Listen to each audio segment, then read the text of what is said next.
asked me why he has to eat his vegetables tonight.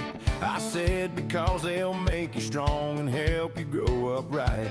He said, but Grandpa, why do I have to do what you say? Because I said so. That's the only way. Because I said so. That's the reason why. Money doesn't grow on trees, so don't even try. Close the door, you're letting all the cold air in. Because I said so, that's where we begin. Turn off those lights when you leave the room. I'm not made of money, that's the truth I assume. He asked me why I care about one little light. Because I said so. I'm paying the bill tonight. Because I said so. Don't make me repeat myself again. If your friends jumped off a bridge, would you follow them? You'll understand when you're older and you're paying your own way. Cause I said so. That's all I'm gonna say. My daddy used to tell me the exact same things. I thought he was crazy pulling my strings. Now I hear his voice coming out of my mouth each day. Because I said so, the old-fashioned way. He asked if he could stay up late and watch TV some more. I said you need your sleep, that's what bedtime's for. But Grandpa, my friends get to stay up past 9. Cause I said so, and this house is mine. Because I said so, that's my final answer now. We're not the Joneses, so don't ask me how. What happens in this house stays in this house, you hear. Because I said so, let me make it clear. He wanted to know why I won't let him have dessert before dinner's done. I said that's just the rules, it's always been that way, son. But why can't I have ice cream if I promise I'll still eat? Cause I said so. Now take your seat. Because I said so. Don't talk back to me. Respect your elders, that's how it should be. When you're under my roof, you follow my rules. Because I said so. That's how I was schooled. One day he'll have kids of his own and they'll ask him why. He'll say because I said so, and finally understand why. Because I said so.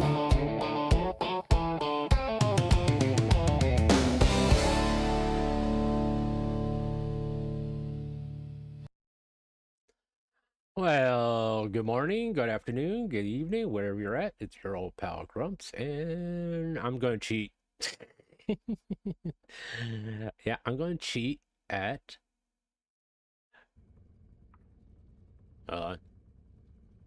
back at R.E.P.O, because I found out you can cheat at R.E.P.O, so I was like, hey, well, let's cheat, because no, let's bring that game volume down just a little bit. Because why not? I mean, those who have been like paying attention know I'm kind of obsessed with this game. So I found some mods through a trusted website where they do scan them for virus, and I didn't use that many, to be honest with you. I don't have God mode where I can't die. I can still fucking die and all that stuff. But I want the real point of this is to be able to play with things I couldn't play with before, with guns and bombs and stuff like that, just to see how they work, you know, and kind of max out everything just to see how different it is. And trust me, it's not that freaking different. It's not really cheating if you can still freaking die. All right. Oh, I gotta turn this off. Yeah, don't play with a light over your monitor because you can't really see. This is one of those games you're better off with low light because it helps with.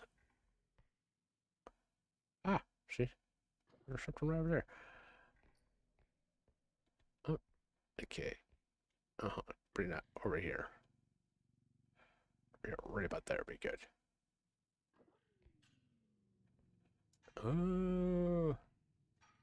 Do I still have to get all...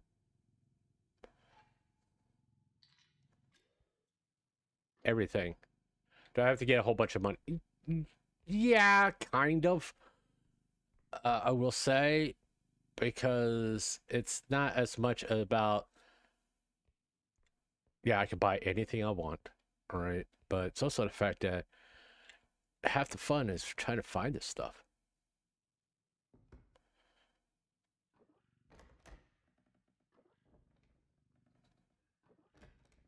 All right.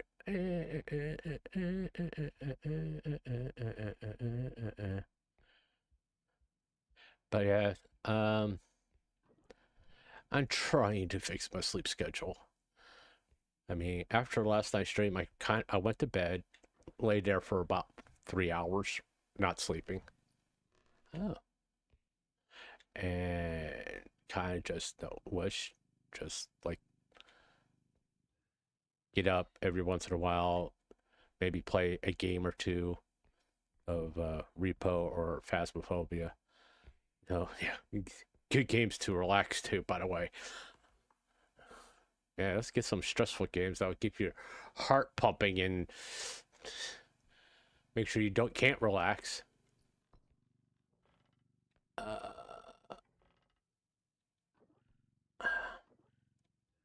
hold on, let's figure this out. All right, we need to do it this way. Yeah, I still go for these big items. I can't control the inventory in the store. No, I can't automatically give myself a whole bunch of strength things. Really? There we are. That'll work. Like I said, I don't have God mode. There's a cheat. Give yourself God mode. I didn't want that. I want to still be able to play this and have ramifications of stuff. Oh shit, it's him. Give me that. Give me that. Come here. Come here. Come here. Come here. Come here. Let's bring you way the fuck over here. Let's go down here. And we'll put you like this. That would keep us quiet. There is a cosmetic one that I can use. Did I turn my mic back on? It's out of curiosity. I want to take a quick look. Yeah, did I turn my mic back? Yeah, I got my mic on. I do. No, there's the cosmetic one. It kind of looks kind of sketchy. I was like, no, I kind of use that one. It's kind of sketchy. Give myself classes and all this stuff. It's like, I don't trust it. For some reason, I just don't trust it. And oh, that fucking duck. That's another reason why I wanted guns. I wanted to kill that fucking duck so bad. Now there's also like mods where you can give yourself unlimited ammo and all that stuff. And I was like, no, I don't want to take all the challenge away. There's the only thing I really want to take away was the be able to buy everything in the store. That's what I wanted, so I can get the guns, the mines, and all, just to see how they work more than anything else, and just see. By the way, once you can do that, it's a lot more fun and a lot less stressful. And a fucking duck. Hey, I could see him.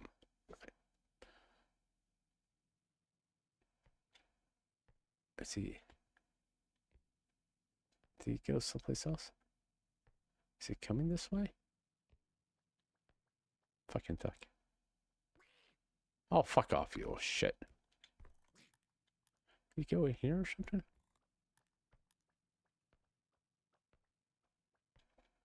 I don't see him.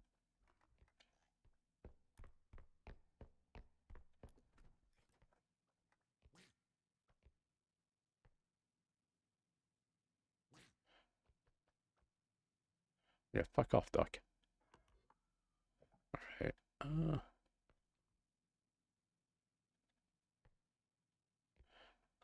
I'll up this up just to make sure he's not going to come around a corner there.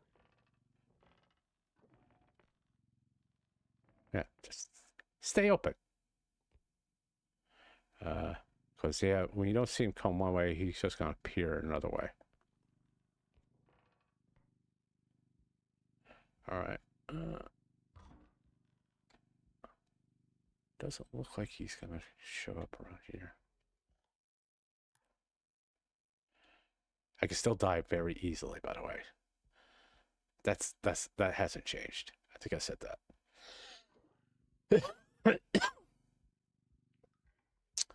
I'm feeling a lot better, by the way. Obviously. Something over there. Is there anything around the corner here?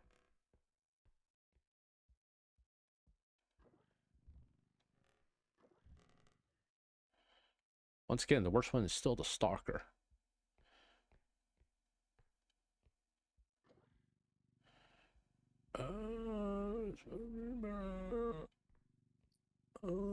See him over here. Okay, that didn't help. See, that's the reason why I didn't help. Get the fuck off of my cart. Where are you? Come on. Come on. Come on. Come on. Come. All right, there we are. Showing this around. Yeah, I've been getting like my sleep schedule's all sorts of fucked up right now. I'll see you. But and I've been trying to the process of getting it straightened out is always a fun thing to do. That ability just to lay there and stare at the ceiling going, I really want to go to sleep. I'm tired and I'm drowsy and all this stuff. But no, we can't fucking do that at all. All right, let's see. Anything over here that I should... Yep, that I need to correct that. Well, which one is the... Wait, I can probably get it through there. I'm pretty sure I can. All right, all right.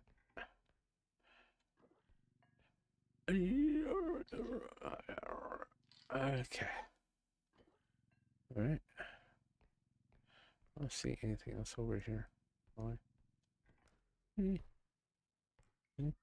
I didn't open up those cabinets. Let's open up those cabinets.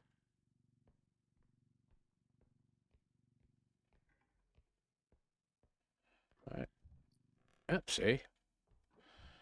You got to open every door. Climb every mountain. All right, down there. Did I go through there? Oh, no, I didn't go through it. No, we'll go check it out real fast. See if there's anything. Oh, I got multiple rooms up there, so go ahead and grab the cart. Oh, there's something right there. Apparently I missed. Oh. Open this up? Huh. Crowd. Yeah, even though I got unlimited money, it's still like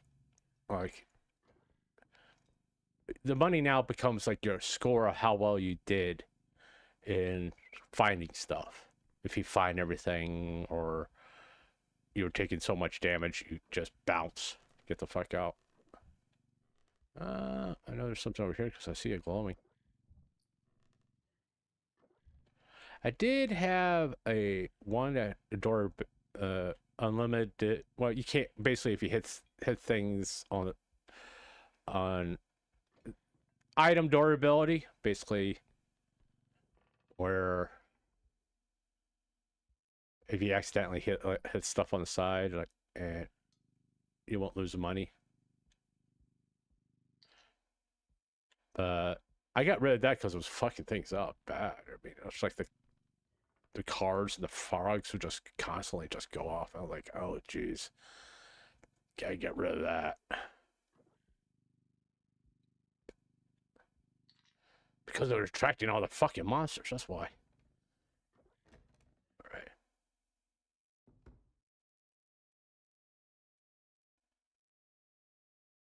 I thought I saw, it felt like it was walking.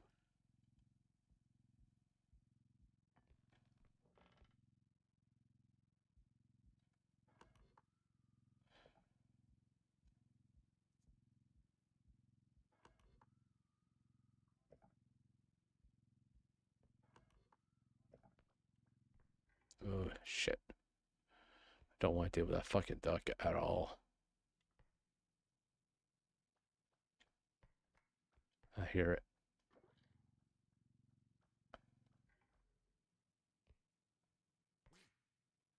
Fuck off, you little shit. Fuck off. God, I hate that duck. Uh-huh. See? I knew he was around.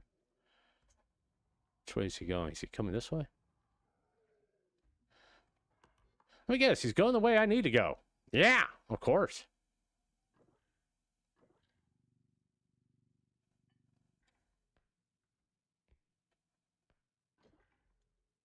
Come here. I want to get down to someplace where I can see you better and get closer to the door. Alright, let's go here. Okay, let's bring you back this way and just put you right there.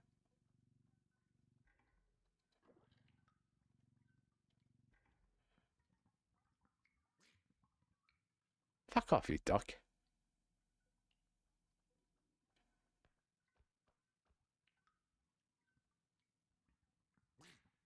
Fuck off. Oh, there he is.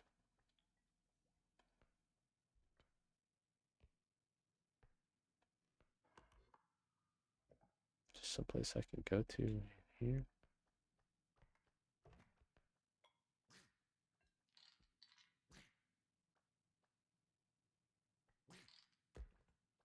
You stupid son of a bitch. Oh, yeah, there he is.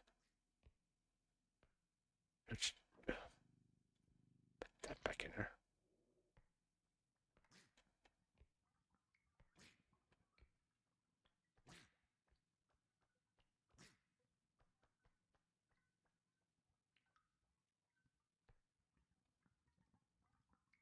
Just walk by.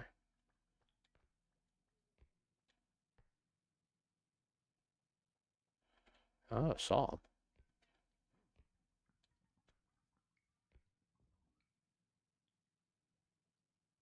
It's like a Jurassic Park type thing. You can feel the vibration as he walks. Ka-dunk, ka-dunk, ka-dunk.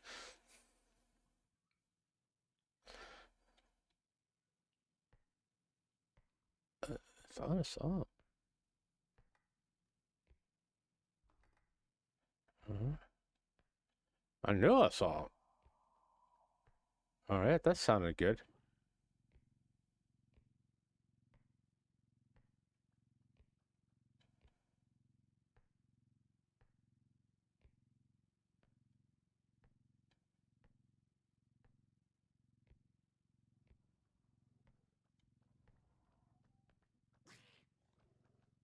Oh, there he is.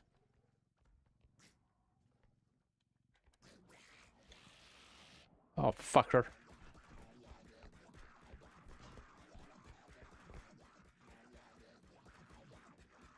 Fucking run, will ya? Get underneath there. Fucking duck. I hate that goddamn duck. I hate that duck so much. I didn't even touch him. I whacked him with the cart and he got pissed off at me. You got kind of just fuck off already. Fuck off. Go away. Not coming out. Do you leave?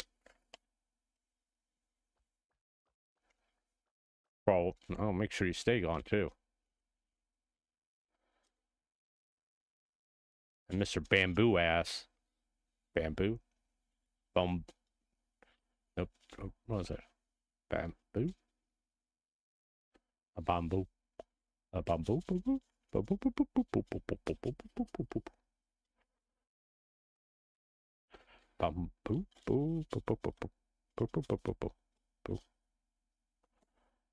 Don't know why I'm doing this.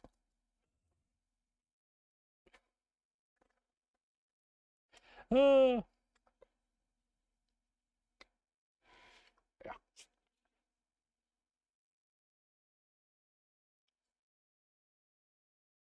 I just want to make sure that son of a bitch is not walking down the hallway.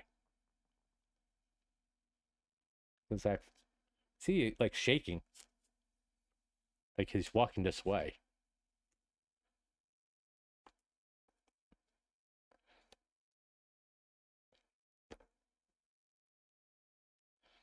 Now there is a mod that where you can get and it can track the enemies, but you know that's a little bit takes a little bit too much out of the game, in my opinion.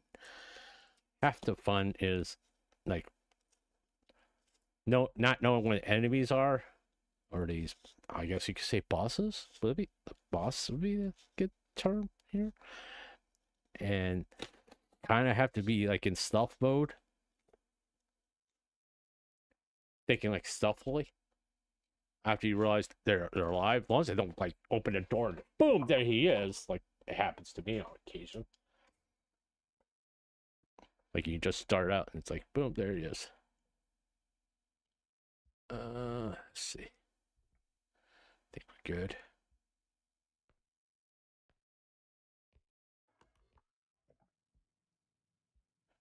Okay, get back to my cart, please.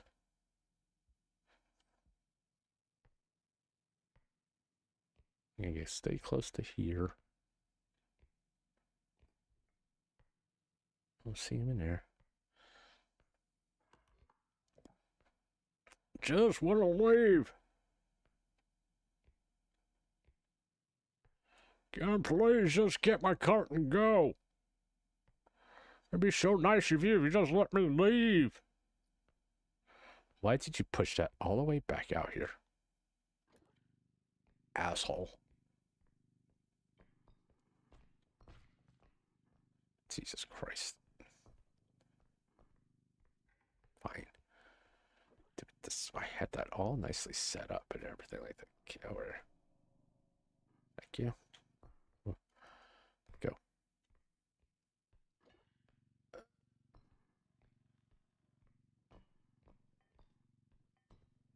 Alright, hold on. This is like the worst place for this thing. Alright. Okay. Mr. Red Ass kind of fucked my cube over. Come on, come on. Get in there, get in there, get. Thank you.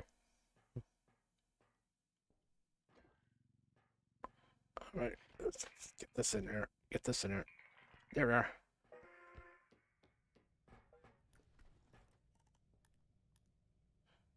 Okay.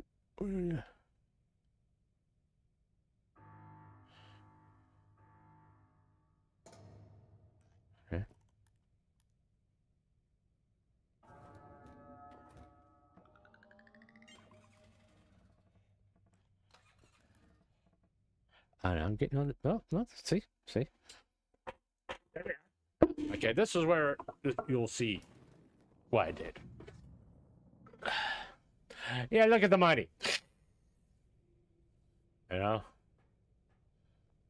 I mean, I could have gotten regenerated, health regeneration and all that stuff, but I was out really just... Now, this isn't a nice gun, but I really like this shotgun more than this gun. I really didn't like the... I tried this sledgehammer. I didn't really like the sledgehammer that much, to be honest with you.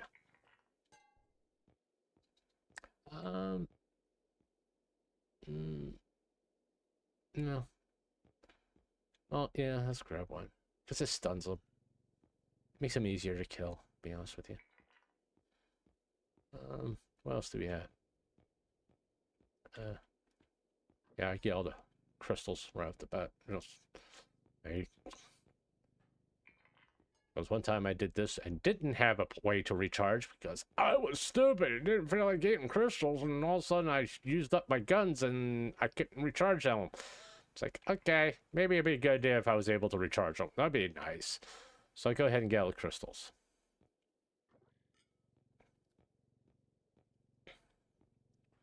I still got, I mean, another reason I did this was so, like, be able to use these items and get comfortable about how I got my keybind set up. Because, you know, I constantly thinking using a mouse button to... These things are fun, by the way. To take care of these. To use them was like, and I kept on constantly want to use my left mouse. Come here, you. I'll use you. Come here. Use you as a shopping cart, not necessarily just that way I don't have to constantly walk back and forth. Alright, we're getting that. We're getting that. You need to get in the cart, please. Get in the cart. What the fuck? Really? I did get... Oh, let's do it this way. Put it right there.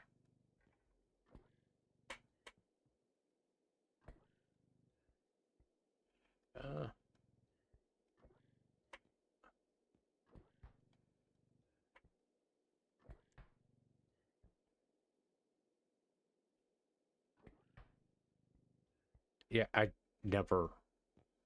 Zero's a lot better with those things than I am, and I've been trying and just can't, like, enjoy them at all. Or use them at all. Alright. Let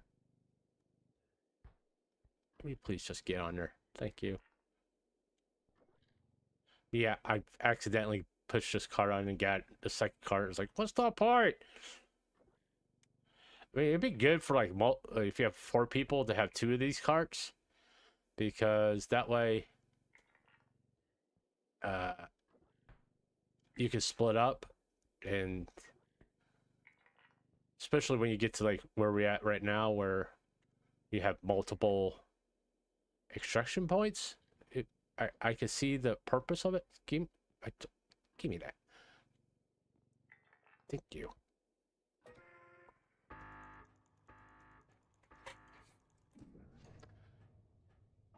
But I will notice that the mods, like the strength, you don't get that many strength, but that's been the true with all of them. I mean, strength is like the main one that you want because yeah, we got plenty of crystals now, boy. Yeah, I want the stun. And I haven't used a hand grenade, believe it or not. So we're gonna go ahead and grab that. These are one-time things, by the way. And here's the funny thing. Ever since I did these mods, I haven't been able to get past this. Like the second level, I haven't been able to get past it. So, it really helped my game. I was getting to like level... The other way, I was getting to level 4. Basically, the non-cheating.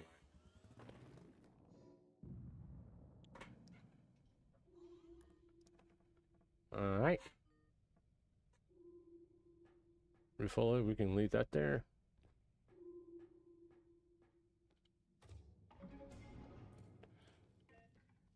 We'll say this, as long as it's not the fucking frog, it should be okay. Frog kills me every fucking time.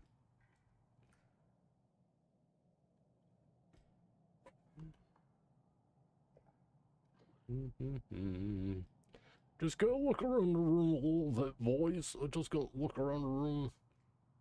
Oh, surprisingly, there's nothing. It's not surprising. There's hardly ever anything in this room. Alright. Anything here? Oh.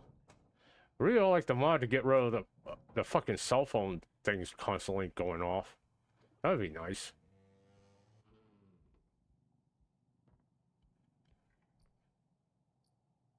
3D fur. Camera. Yeah, that's slowly. Just stunned myself. Don't understand how I did that with a camera. Okay, yeah.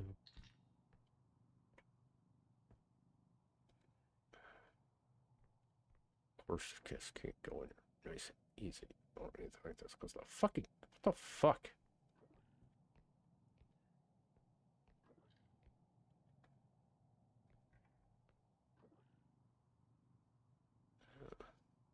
Okay, hold on. See that? Let's put you over there. Thank you. Let's put you in there. There we are. Now let's put you back in there. So we can get you over here.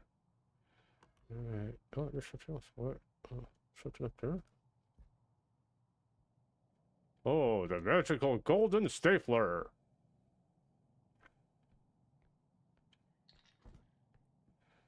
Uh-huh. Don't I knew I thought someone. Oh, fuck. Fucking eye. Can't shoot it.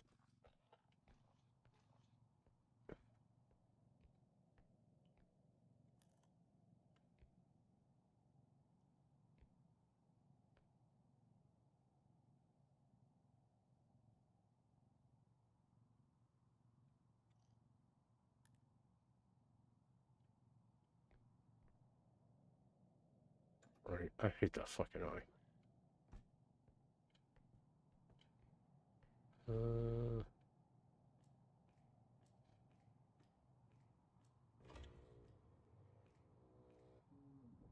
Oh, there he is. He's back again.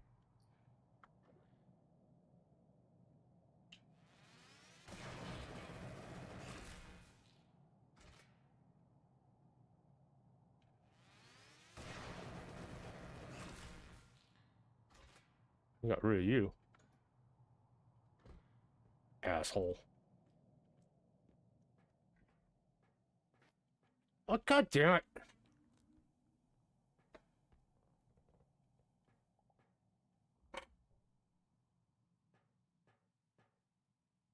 Is that gonna be the primary one? Oh, I would I'm gonna fucking hate this. Just give me enough. Yeah. Yeah. That's gonna be the primary one? Fuck that.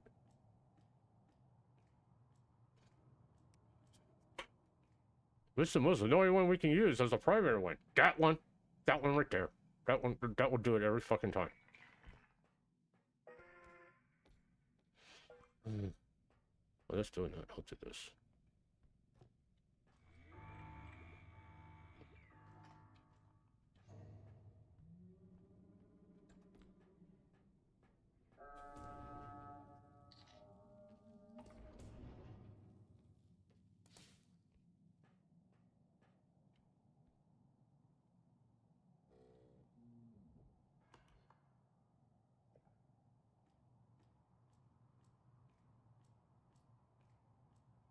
Yeah, I see it. Yeah, keep looking at the ceiling now.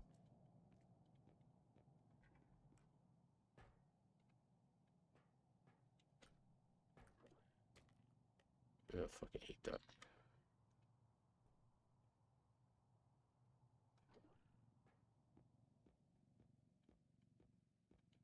Yeah. Alright.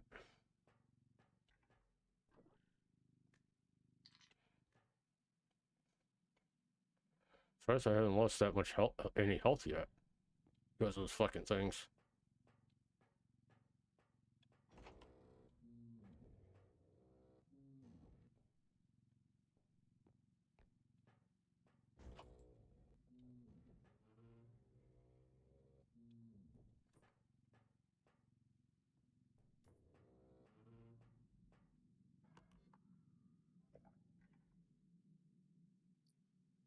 Fire extinguisher.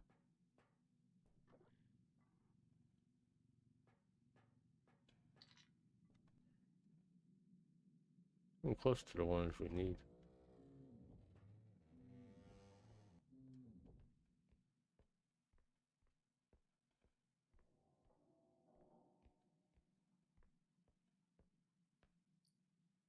Something there. Something just feral through there. I don't know what would be. We got drugs over here.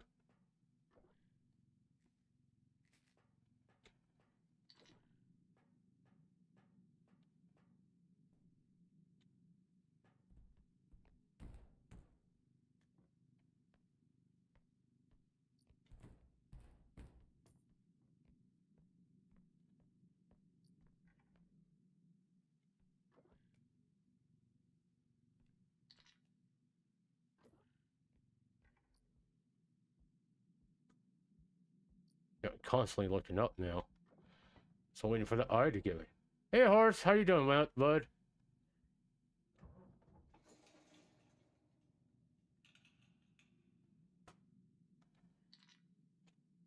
Something's coming.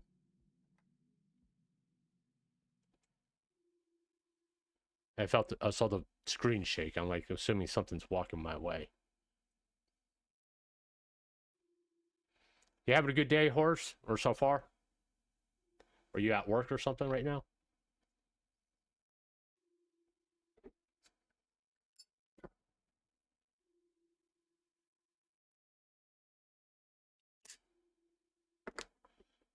I saw him walking. I felt the vibrations. See?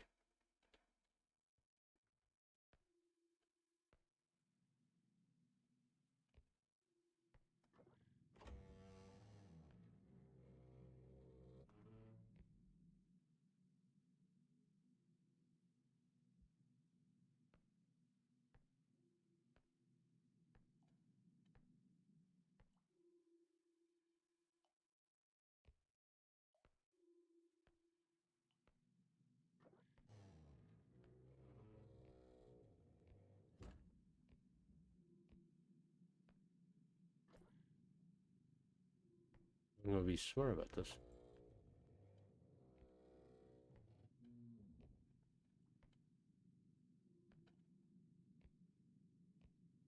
See you, man.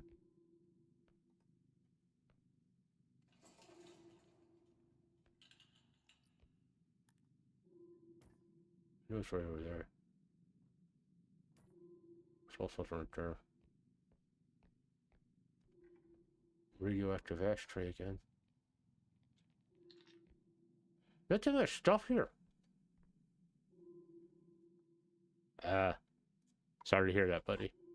Well, unless you enjoy your job, you know? If you enjoy your job, it's not really like work. It's more like, hey, I gotta go to do what I gotta do. Yay!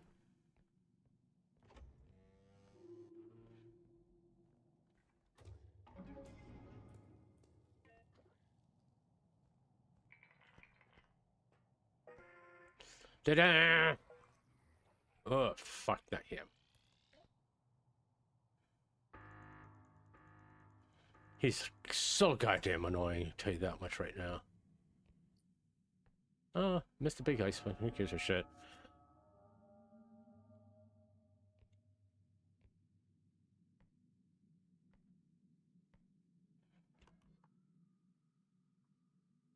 I missed a few things. Yeah. But I was more concerned about what was on the ceiling than... Oh, God damn it. Can he just go away, please?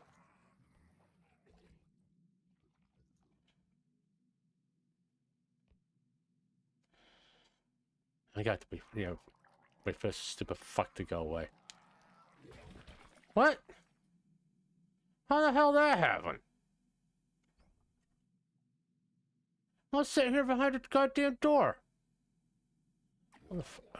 Yeah, I can't defend myself with this fucking thing on my face. I gotta wait for him to go away now.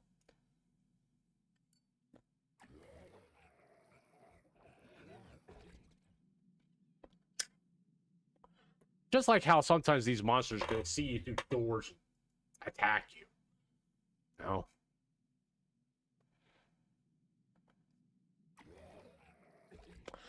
You kindly just fuck off already.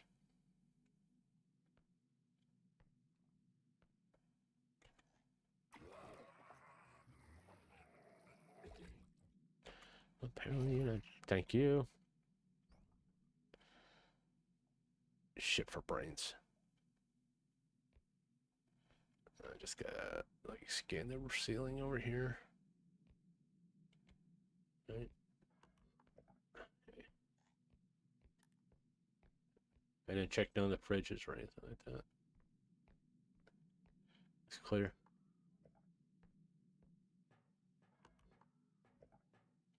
I don't know if I'm going that way. Is that? It's the ham again.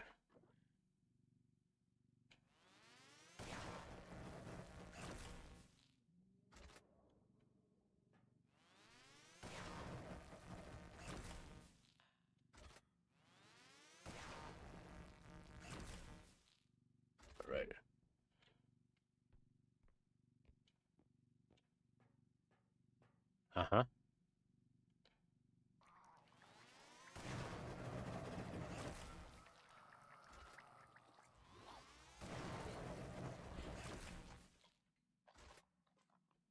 Give me back my gun. Granted, I have ammunition right now, but... Did I kill it? Yep, I killed it. Cool. Fucker! God.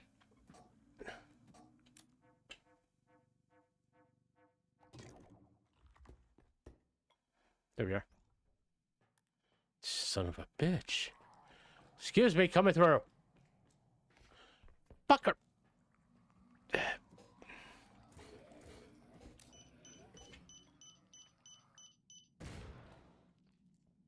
Alright. Getting the goddamn... Fucking... Jesus Christ. Never thought the strat was to blow myself up.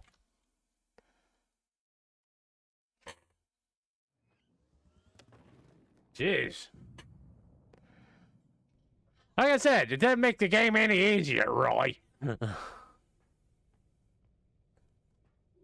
know? I got a baseball bat. I do need another one of those. Oh, it's over here.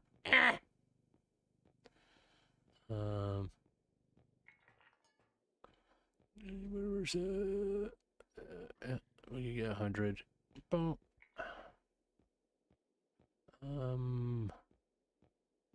Ooh. Oh, that's good. That's good. That's good. That's good. I like the gun. Granted, it's not as powerful as the pulse rifle, but it's got more shots to it, and it'll become handy. Recharge drone? What's that do?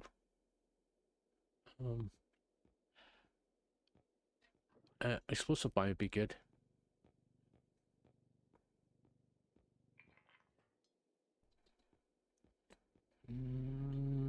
The baseball bat's not that big of a deal. Let's see what we got here. Definitely need the other strength. That's gonna get more. When we get to strength 4, it's like becomes like a lot easier to get stuff. Oh, I'm just gonna grab you. Yeah, give me. Shut up. We don't have to constantly go over here. Sure, why not? Sure, why not? Sprint. Hey, make me run faster. Yeah. What's this one? I don't want the player map. I don't need that. And I don't. Why give me that one? I'm not playing multiplayer. It don't make any sense when they give you that kind of stuff. By the way.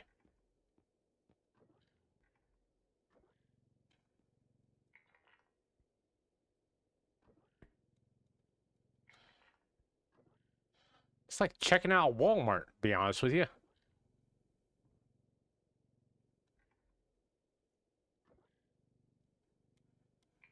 Oh,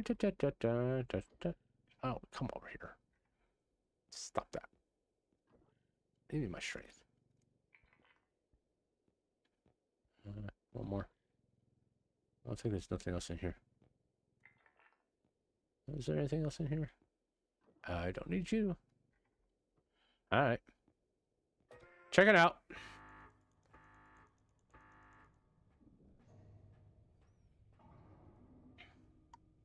I will say I prefer the handgun over the pulse rifle, but you can shoot it multiple times. Just making sure. Should have 2 mines now.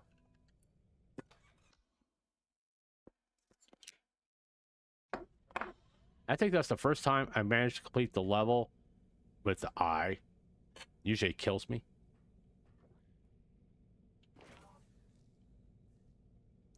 Alright, give me that. Give me that. Give me that. Give me that. Give me that. Give me that. Give me that. Alright. I'm at strength 2 now. We're gonna put you at 2. And put you at 3. And look at that. I gotta sit back here and do it now. Oh, I gotta charge my gun up. I should have charged it. My pulse rifle. So you still gotta pay attention. It's not like it. That's the reason why I didn't get like the auto charger, because it kind of like defeats the purpose of it.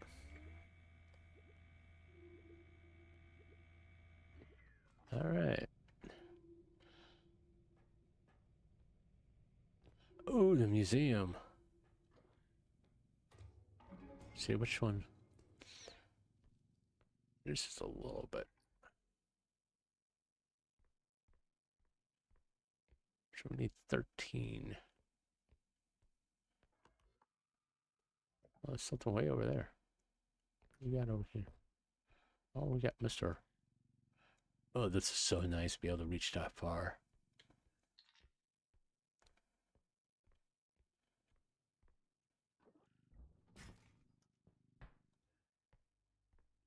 Anything in there? All right. See anything over here? Come here.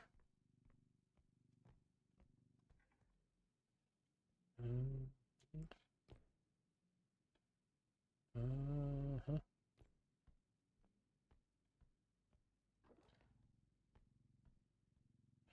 Okay.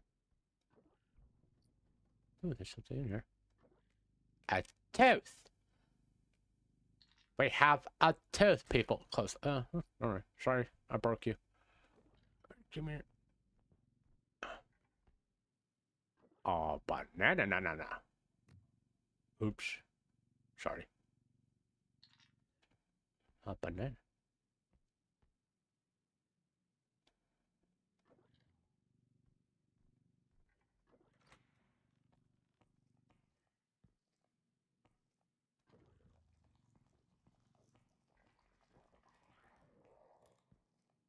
I heard something. Don't know what it was, but I heard it.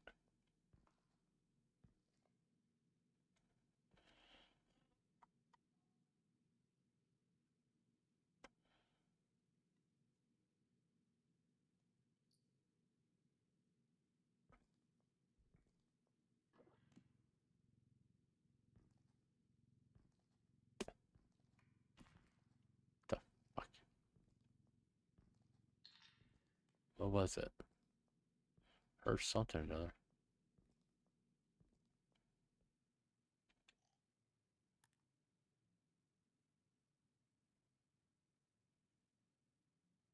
Okay.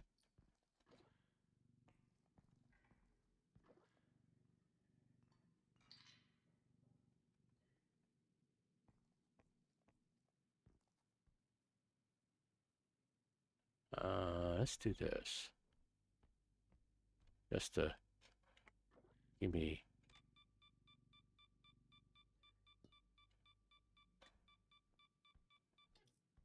Alright, that kind of protects me over there. Anything? Oh, there's something right there. Oh, sure. If I hear something go boom, I know something happened. There's something coming up, trying to come up behind me.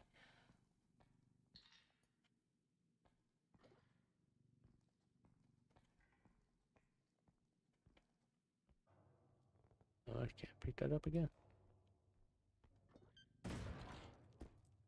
The answer to the question, no. And it hurts.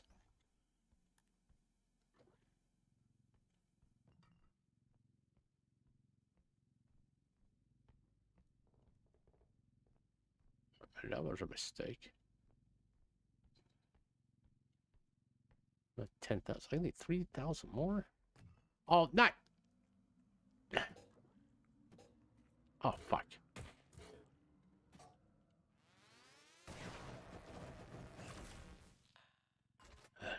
God damn it. I fucking hate the eye. I mean, I'm down to 35 now. Son of a bitch. Just had the eye. I still don't have enough. God damn it.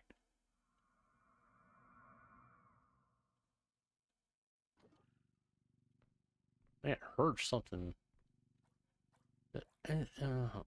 Stay right there. Anything over here? Don't see anything over here. I gotta sit here and pay attention to where I want the ceiling the whole goddamn time. Which slows this shit down a lot, to be honest with you.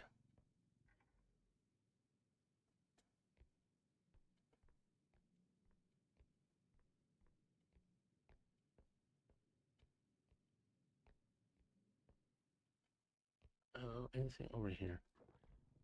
Oh. Fucking hate the eye. The eye's a pain in the ass. Oh, there's a door right here. How much is that? I think that would get me through. Oh, there's that, but we can see. Oh, there's that too. All right. But we can save that for later. Did that get me enough? Yeah. All right. Looks all clear. Yeah.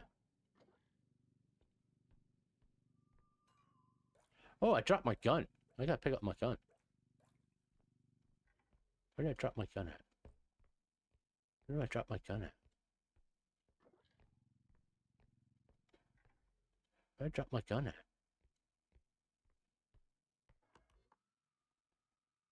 Over here. There's my gun.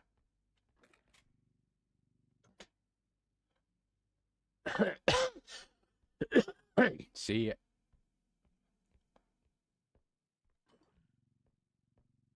Yeah, I gotta look up here because it just like love to clobber me when I'm...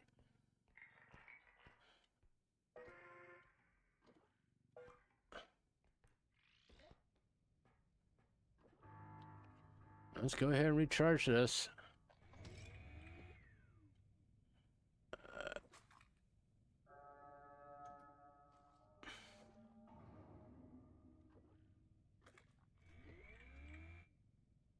Right.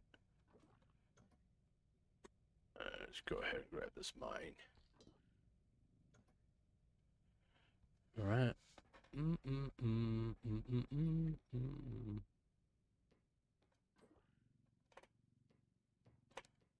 See anything? Let's see, which way do we want to go? We want to go straight across. How much? 285. All right.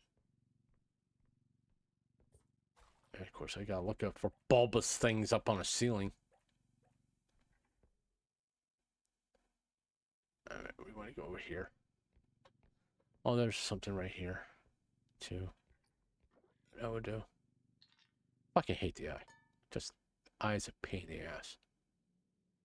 All right, let's go in here and glue up all of this stuff here. I think it was something like right here. Oh, something over there. All right. Yep. Hey, hey. Oh.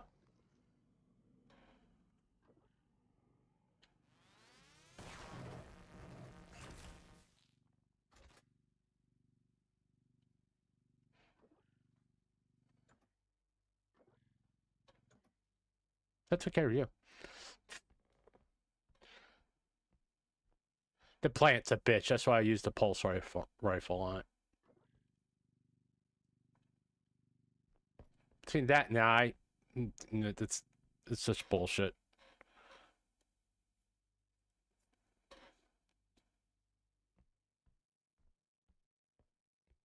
Let's see anything here. Yeah, I think I want to go on that one. I want to go that way. Whoop. Don't want to forget the cube.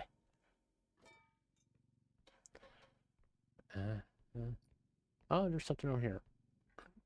No fucking eyeballs up here. Alright. I think everybody hates the goddamn eye because you can't, you gotta like constantly look up to see if it's right around the corner or something. Okay.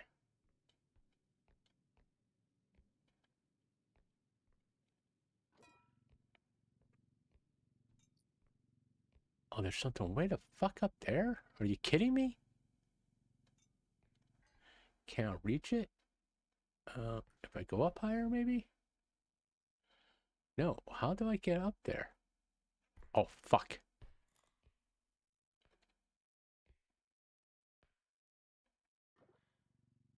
Said.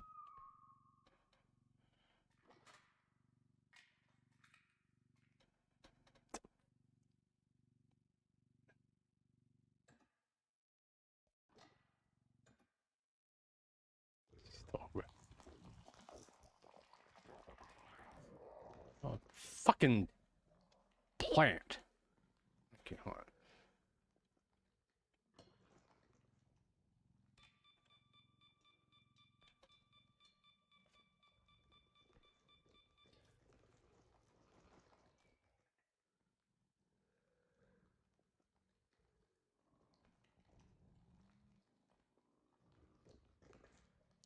Can you just fucking go away, please?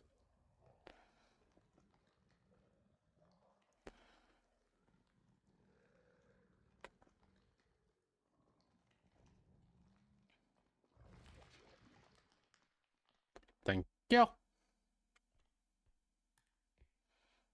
don't know where he went. That's a good place for that mine.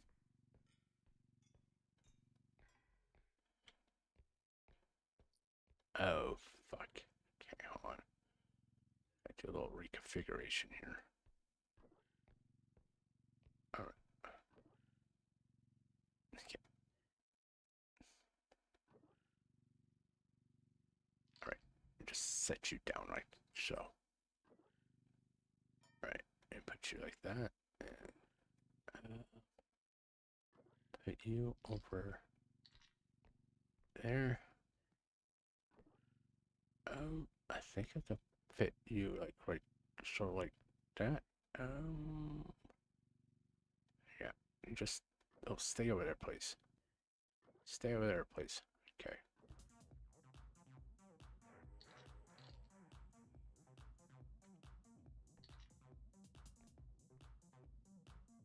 There we are.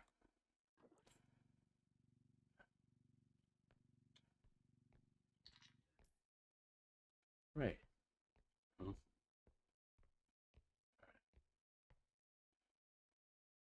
Oh, why is all cute? Well, that's cute. Oh, doggo. Oh. Huh? Did I drop something? Oh, that's the mine. Right.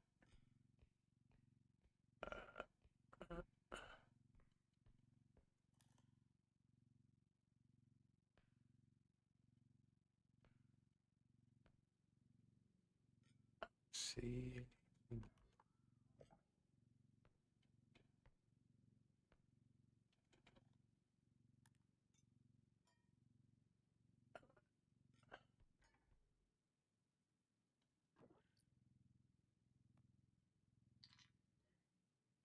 I just need to find it. It's gonna be over there. Yeah, let's go to extract. I'm not gonna sit here. 'Cause usually I die in this one.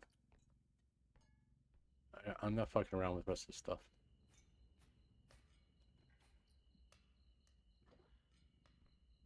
I mean, if I was playing with somebody else, yeah, but I usually die. Yeah, boom.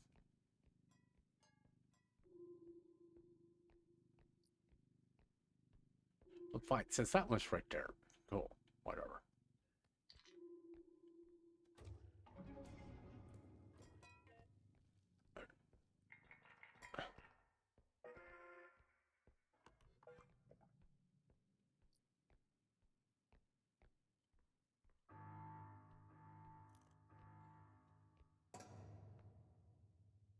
See, that's the nice thing about not worrying about money.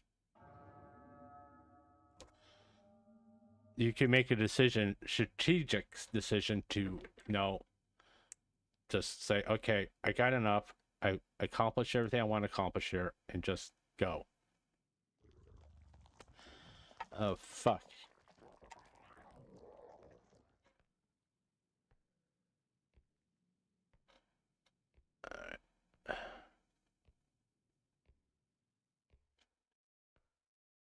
Oh.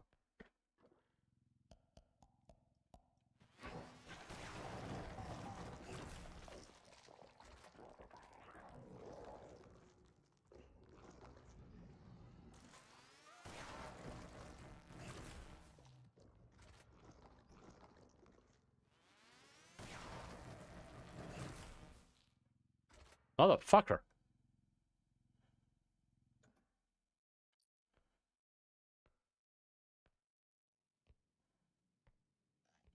Oh, he's back. God damn. Can you just go away, please?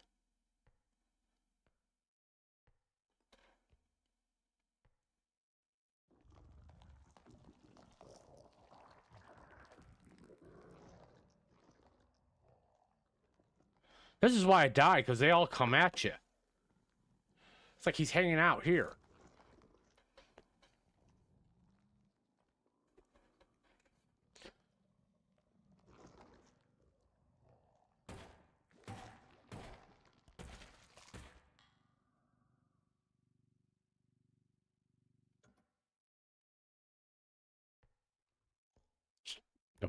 Jesus Christ.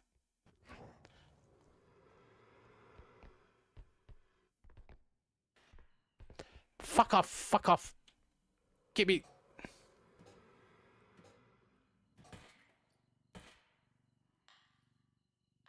Where do I want to go? I want to go... Oh, over here. Oh, fuck off. Excuse me. Fuck! Jeez. Like I said, it doesn't really... I don't have God mode, and... In some ways, it actually becomes harder to play this. And that's kind of why I wanted to show you, like, when I said I'm cheating. It's not really cheating. Just because I can get everything in the shop doesn't mean shit. You know? It doesn't mean shit. Because they'll keep coming at you. All right, hold on. Yeah, I just wanted to show that. Because it's, me and Zero may do this type of gameplay, and it doesn't get any fucking easier. So it's like, it is what it is at this point. It's like I said, Jesus Christ. Playlist. Come on. Peepa the Ripper. Peepa! But yeah, it's just, I just...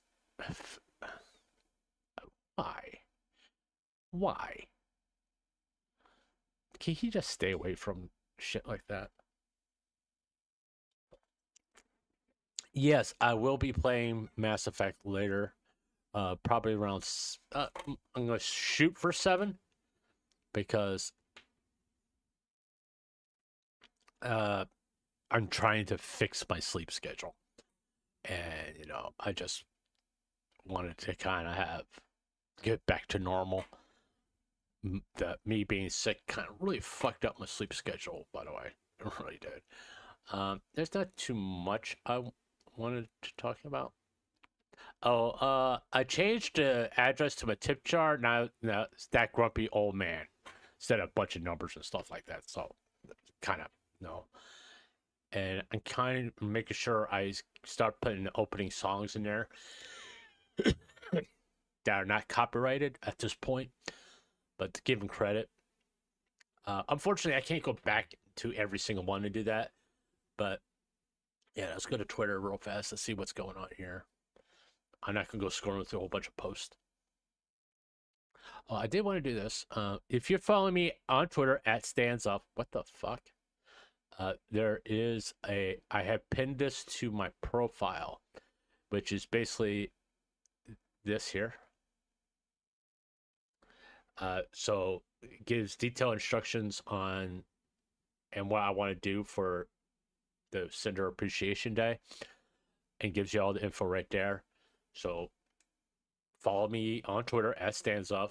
That way you can have information and updates on more what's going on with that.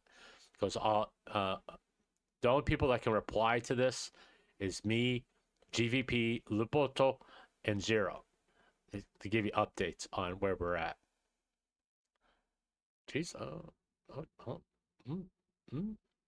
I'm 146. Okay, so yeah, please, send me emails. Let me see. I'll give you an update on emails right now as far as that goes. Give me a second. I'm using my other computer. because I'll kind of do a little bit of dox myself if I use, because I have to go to one email to get to the other. Huh? What's this?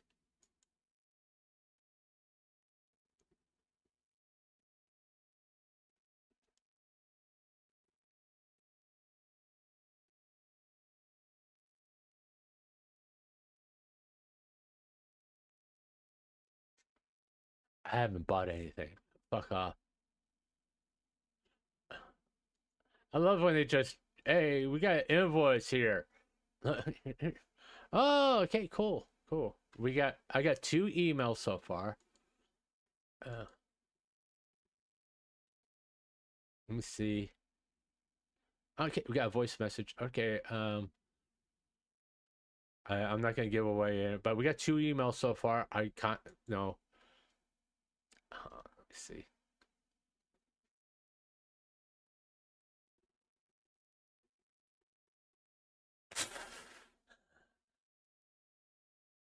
Yeah, yeah. You're definitely fucking spam, dude. I didn't visit your fucking website. Bite me. I love these like scams. I think you're so goddamn stupid.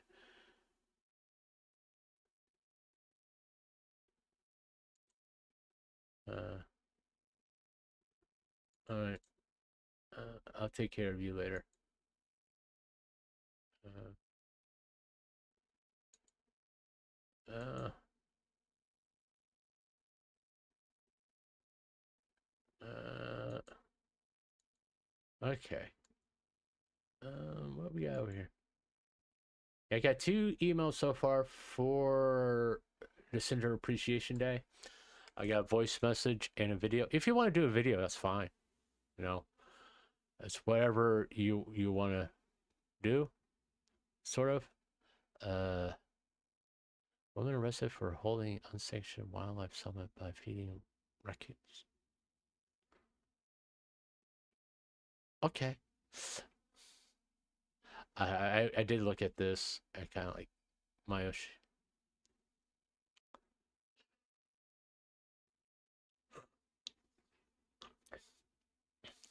No R.E.P.O. No. Okay. I mean, I kind of I didn't go to the site. I'm not really all that interested in it. By the way, I do have a Facebook account, which I will put that link in my description from here on out. I gotta get a little bit more professional about the streaming stuff, by the way. Um, what's what? I mean, it's kind of cool. Yeah, it's kind of like Facebook used to be, and not Facebook, MySpace used to be, which is no okay. Just curiosity.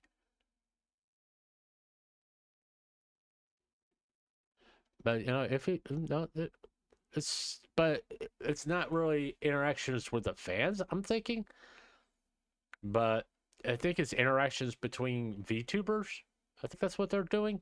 I'm not 100%. I mean, Myoshi launched quietly in early 2026 by virtual links. Links Jinxie mimics MySpace with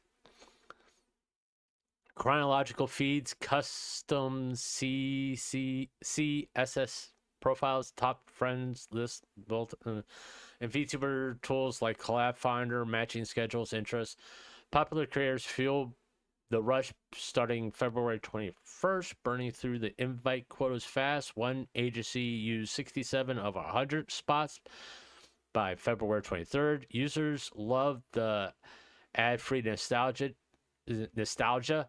and practical features, spending nights tweaking layouts for friend requests and partnerships in a cozy avatar haven.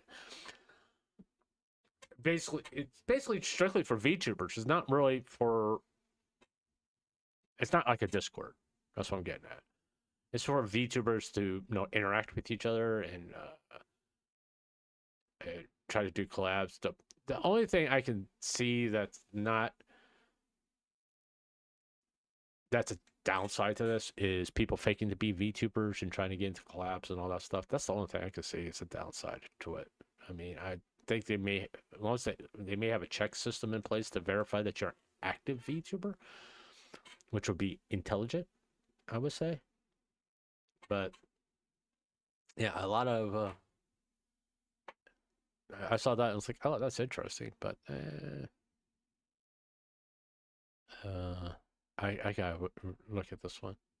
Women arrested for conducting an unsanctioned wildlife summit by feeding raccoons, including Mr. Whiskers and Rascals. Crunched Wrap Supremes. This occurred instead of holding a proper lender call. This is what?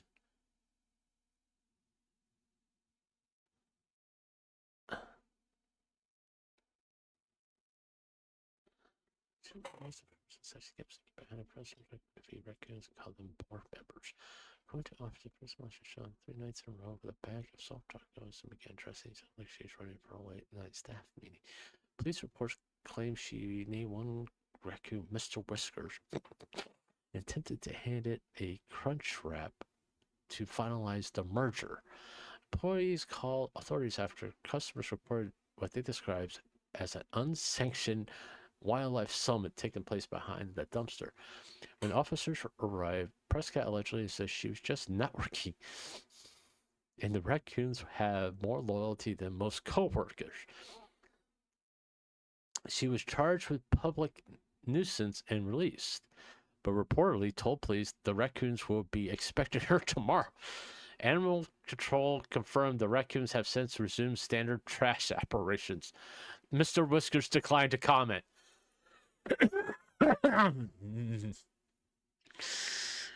Just incredible. We don't need a community note saying this isn't literally true. Just like we don't need a note saying that the truth is fiction and metaphorical and not literal. Okay,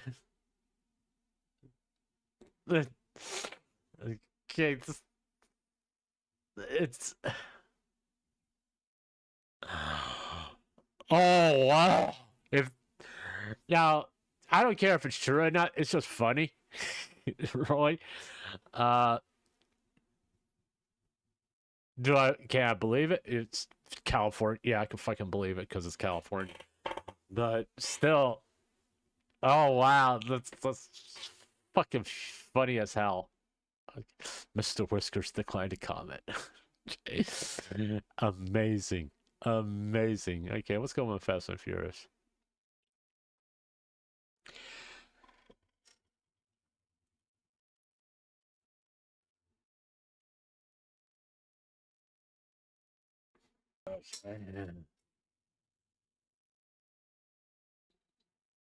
All right.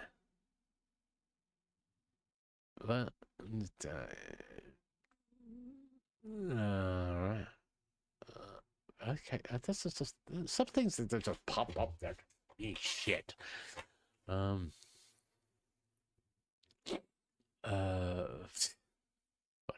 Queso's 7-foot crochet plushie of himself. I mean, yeah, from my understanding, Queso is like a very nice guy.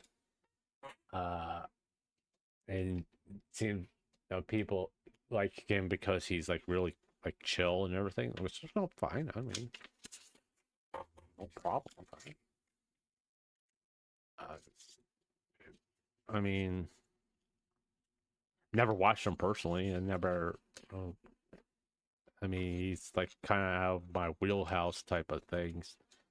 No words, not VTuber related, so I don't watch him. I'm sure he's entertaining, or else he wouldn't be as.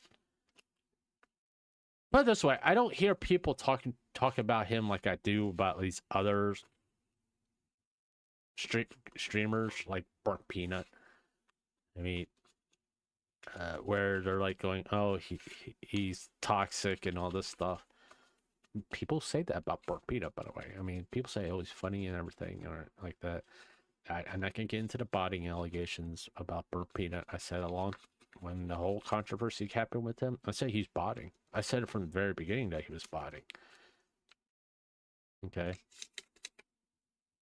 Because the way his numbers just fucking exploded.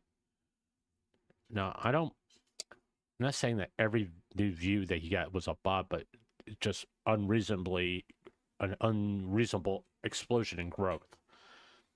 Now, there is steps where you also go from like 500 followers on Twitch to us like next day 1,000. I mean, that seems semi-normal. The word gets around or like that, and it's like you'd be at 500 followers for a while. Also, you're up to 1,000 in like a couple days, which no, that seems normal. But he basically went from 5,000 followers to 100,000 or 200 to 20,000 people constantly watching him and everything. And it's like something's off. At that point, there's something off. And he can sit there and claim all this stuff, but no, just admit you're botting. Excuse me.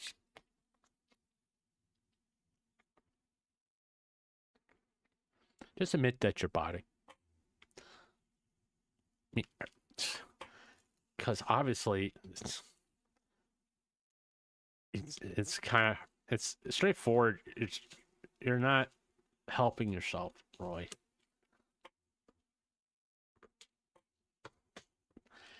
By denying it, because that makes people look into it harder. And if you are biting, they're going to find out. Obviously, I am not botting because I got probably two views right now. I know Horse was here. I don't know if anybody else is here in my chat. Let me take a quick look. Yep, just me and Horse. Obviously, I'm not botting. And it's also harder to bot on YouTube. That's one of the reasons why I like YouTube streaming over Twitch. Because,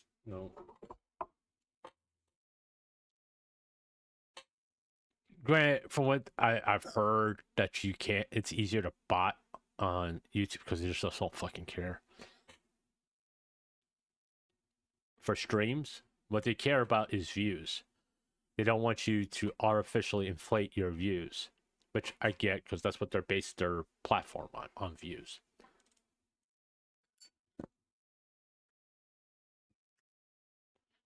It's like, let me go to, I'm going to use myself as an example because I only have access to my channel. Okay.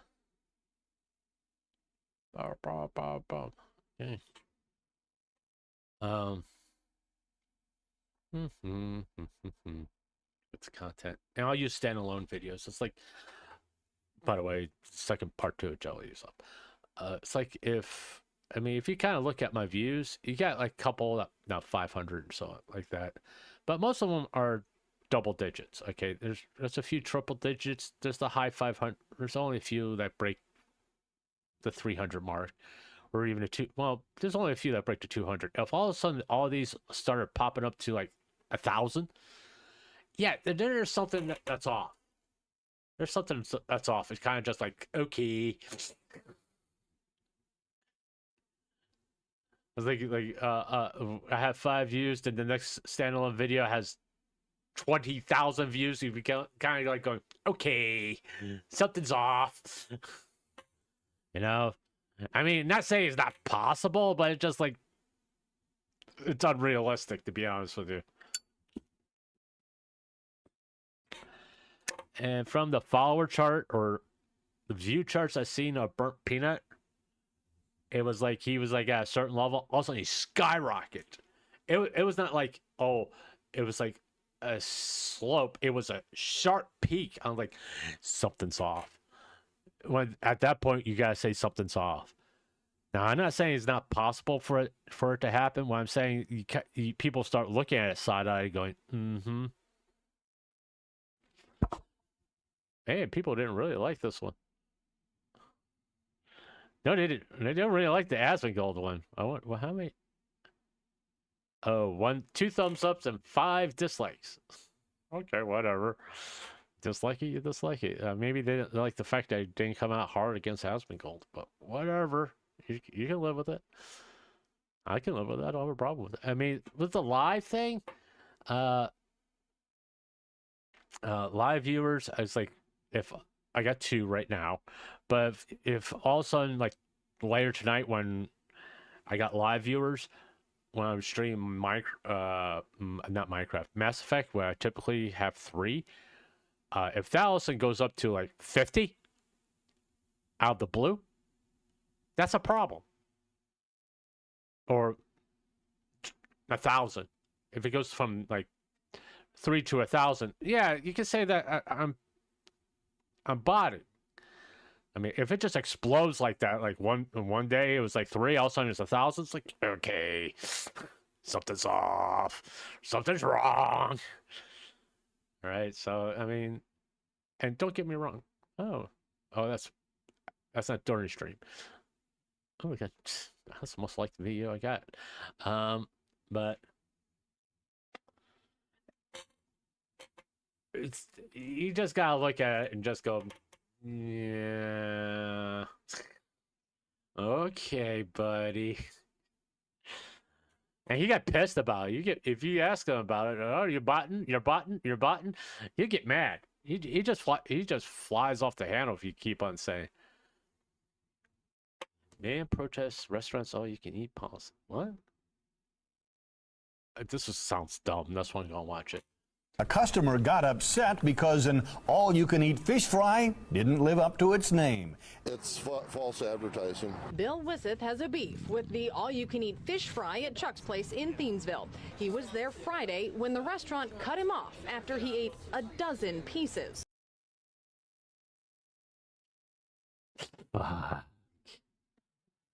Seriously?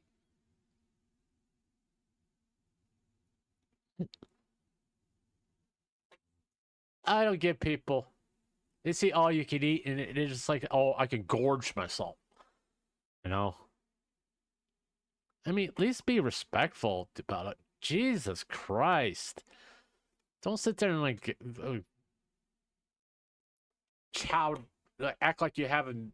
I mean, if you come in, you know, I hate to use this stereotype. If you come in, and the funny part, it's not fat people that do this, by the way. It's not. It's like husky. Let's say that husky people do this. They'll come in there and it's like, that's all you can eat, so I can sit here for 5 fucking hours and just chow down. Don't just be. Come on. Just don't be.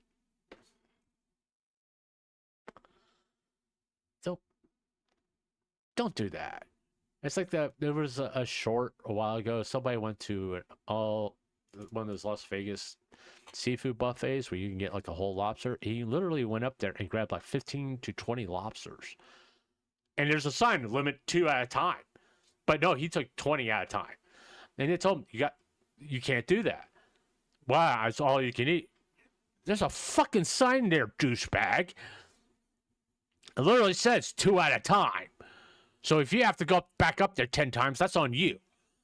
Don't be grabbing 20. I mean, come on. Just, no. They made me take down my snow. Okay, I'll watch it. Why not? They forced me to tear down my snow fences because they said they were ugly. So I stood back and let a Wyoming blizzard swallow their entire neighborhood.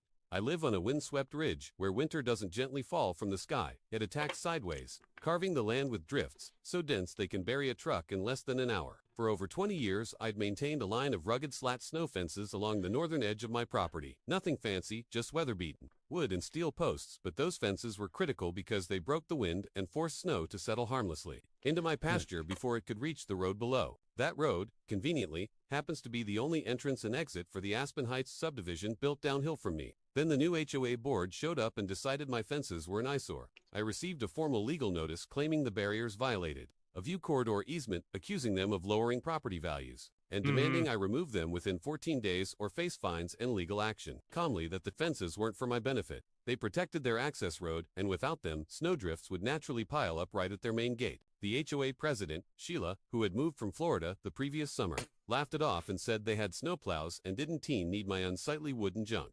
So I complied. I spent an entire weekend pulling every post from frozen ground and stacking the lumber in my barn, opening up a clean, unobstructed view.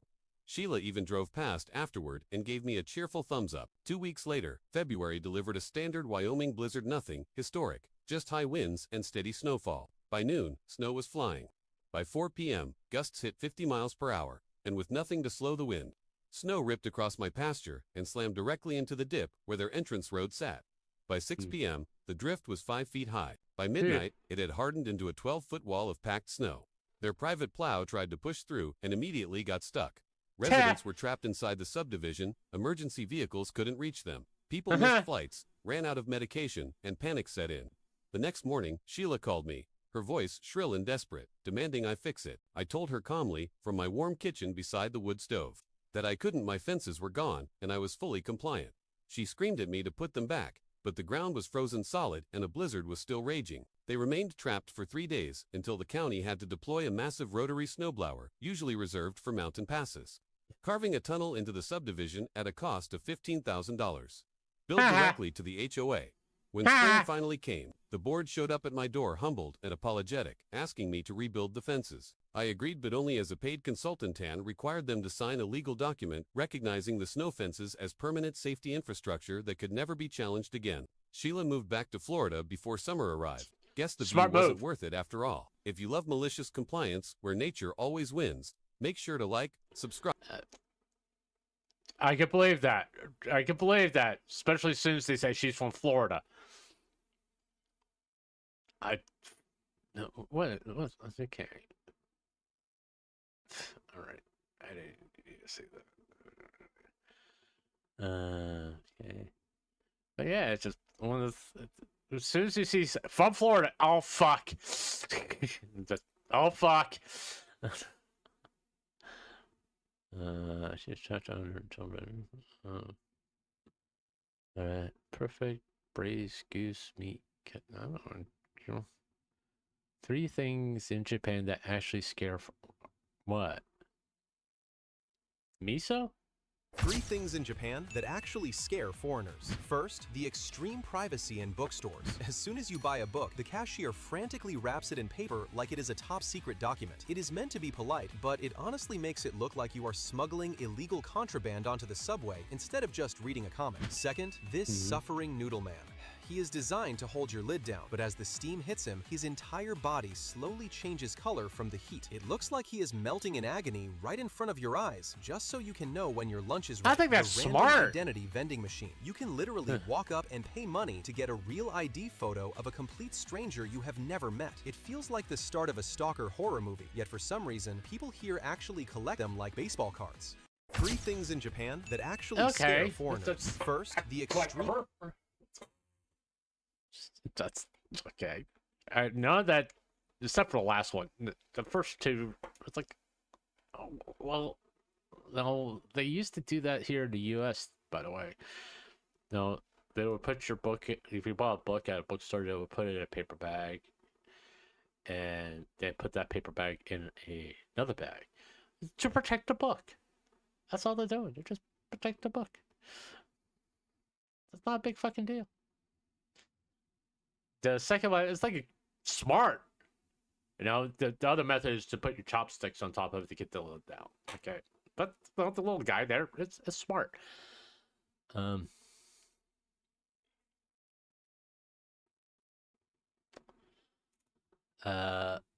Scales of this fish are very expensive. Huh?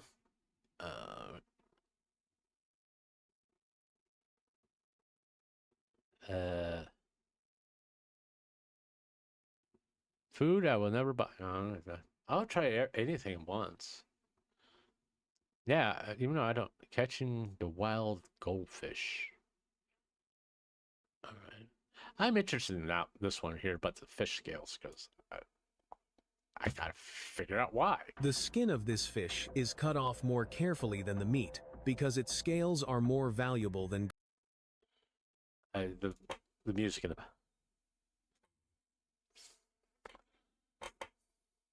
Whoa! That's a big fucker.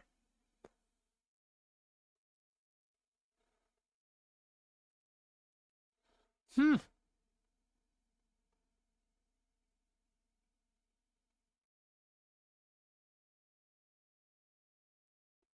Holy shit.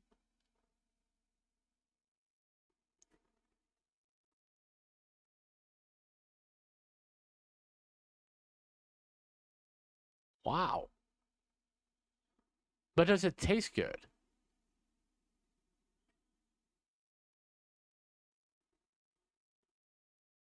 Weird. I had to mute it because of it had music, and I'm not gonna deal with a fucking copyright. It's a pain in the ass as it is, but that's cool. That's cool. He showed up to deliver piece. Okay. No, I don't know. What happened next? Whatever. May I discover his Christmas gift in the law of 46 years. Okay, this one I gotta watch. Yeah, we kind of went into a react. A long-lost Christmas present from 46 years ago.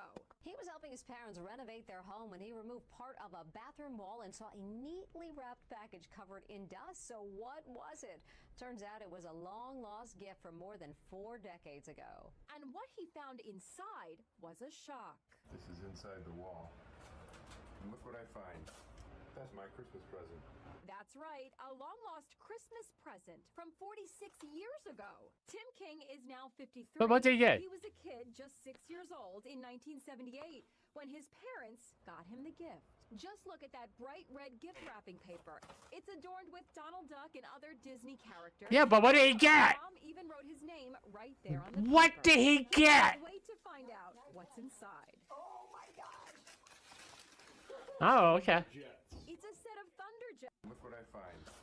That's my Christmas present. A long-lost It's, Christmas okay, you just talking about padding a story out. I mean, yeah, it was interesting, but how long did it have this? Hey, 4 decades ago. Hey, by the way, it was 4 decades ago. Hey, guess what? It was 4 decades ago. Okay, and we filled up enough time. Okay, let's go. I'm sorry about the one.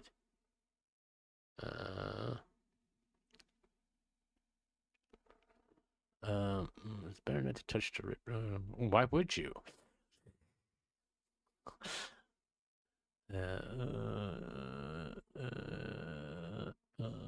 My boss is stuck here. Watch me.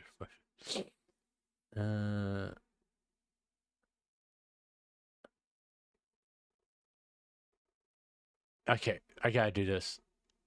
I don't like how Gordon Ramsay cooks steak. I don't, and I'm gonna mute it. Right, the guide to cooking a perfect steak. Hop. Okay. To me, this is. Watch here. The reason why I don't like it, one, that's way too much fucking salt. Way too much fucking salt. All right, and I know you put salt on the steak to draw out moisture, but you don't want a salty steak. That's just disgusting. You know? It is. It's just fucking disgusting. I want to taste the beef. I don't want to taste salted beef. If I want to taste salted beef, I'll go to Britain. Of course, it's an Englishman or a Welshman cooking a steak. And so he learned how to cook steak in Britain. It's like, ugh. Here's the biggest mistake at all. Don't ever pan fry a fucking steak, especially a that cut. I mean, if you're getting a cheap cut and you just like having steak and eggs, fine. But if you get an expensive cut, get a goddamn grill. Seriously, don't ever pan fry a choice piece of meat. Unless you're just getting a sear for beef Wellington or something along those lines. Or you're doing a pot roast and you want to get a sear on it. But if you're doing like beef stew, I tell you what I do for my beef stew. I cook the roast, I'll roast on a grill to get that nice flavor of, that charcoal flavor. Charcoal, not propane. If you're going to use propane, you might as well just throw it in the fucking oven. Because it doesn't give you... I don't want propane flavored steaks. I want charcoal flavored steak. Or you can get wood smoke flavored steak. That's 1,000 times better than propane or pan fried steak. You know, and you can do everything that Gordon does here with the butter, basting. All you gotta do is basting brush, melted butter, garlic, and thyme or basil, and just base your steak. You know, flip it, base, run down the fat and all that, base, and just you get more flavor out of it, and it doesn't taste like you're eating a salt lick. It's way too much fucking salt. Because guess what? No other thing grilling a steak does? It draws the moisture out, so you don't have to put down 50 pounds of salt on your steak. Parker talked about to end it all after being rejected by Marie. Blah, blah, blah.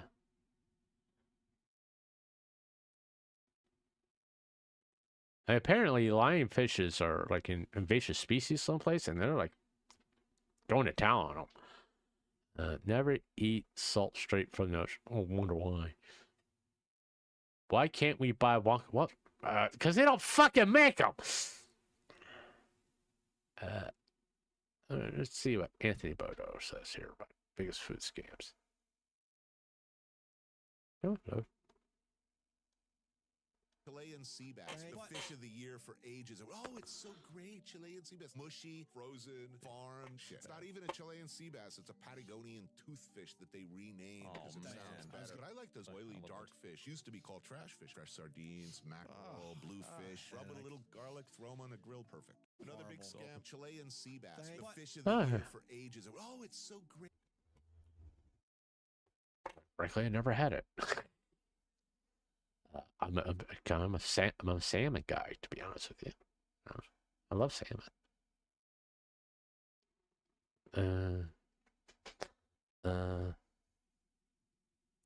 Easiest way to purge. Oh, okay, whatever. Do cranberry farmers make 150,000 because of spiders?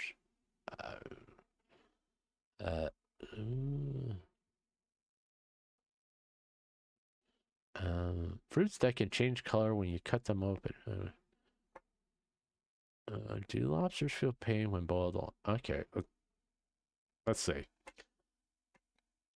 Motherfucker's hot! Lobsters feel pain when they are being boiled alive. Lobsters are boiled alive for two main reasons. First, when cooked alive, there is reduced risk with food poisoning such as bacteria, which starts growing quickly once dead. And second, the meat is tastier, looks healthier, and offers more eye appeal once freshly cooked. In 2021, a British study concluded that lobsters feel intense pain and remain alive in boiling water for 2 to 3 minutes. Lobsters not only try to avoid stressful situations by trying to move away, but decapods such as lobsters, prawns, crayfish, and crab actively try to soothe or rub injuries or wounded parts of their body. However, there is conflicting information on this topic. The main argument that lobsters don't feel pain is because their nervous system is completely different than humans and have a completely different brain anatomy. That being said, pain is an interpretation of nervous input, not something that is simply perceived. Do lobsters feel pain when they are being boiled alive? Lobsters are boiled alive for two main reasons. First, I know this whole thing about jabbing a knife and killing a lobster before you put them in the water. They say it's more humane. I don't know about you. If you jab a knife in my brain, it's gonna fucking hurt. And I hate to tell you, it doesn't go away. It's not instantaneous, by the way. It hurts for a while, for at least a minute. You know, there's no such thing as, oh, he's dead type things. I mean, there are. I mean, if you break your neck, basically your whole nervous system shuts down and you don't feel pain. But there is studies that show that the pain receptors in your brain are still going off even if you're breaking your broken neck. The pain receptors in your brain go off even if you get shot in the head. All right? it's a myth. It's something that people put out there to make you feel better. To say, oh, you're doing the right thing. Oh, this is the proper. Whatever. If you want to jab a knife in top of a lobster and kill it that way, fine.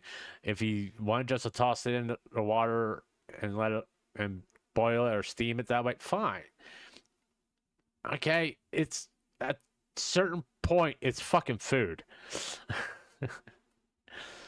I mean, there's people who, I mean, hold on, let me see. Is he still producing content? Yeah.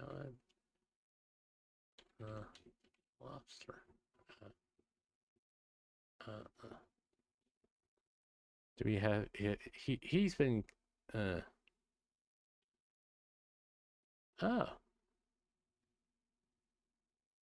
He died? I didn't see this. I've been waiting for...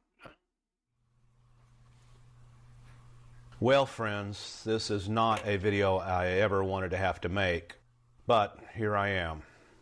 Leon finally started his third molt, and unfortunately he didn't make it. I had been watching him closely all week, and it was getting down to the wire. I could tell that night was going to be the night that he molted because his shell was seriously separating.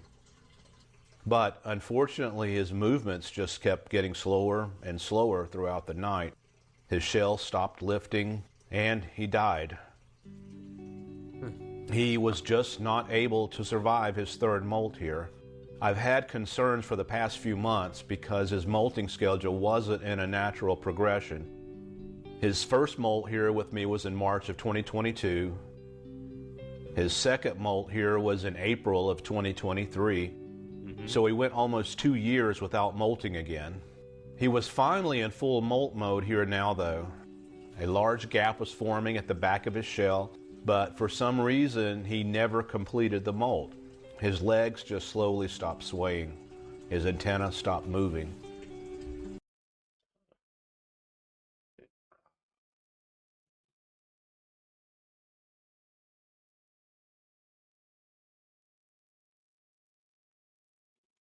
Yeah, that's kind of. I mean, I was watching that. I was kind of.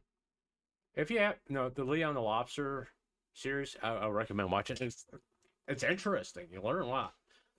But these people do go to grocery stores and buy live lobsters and keep them as pets. I mean, if you want to, you could do that. You could do that with live crabs and all that stuff.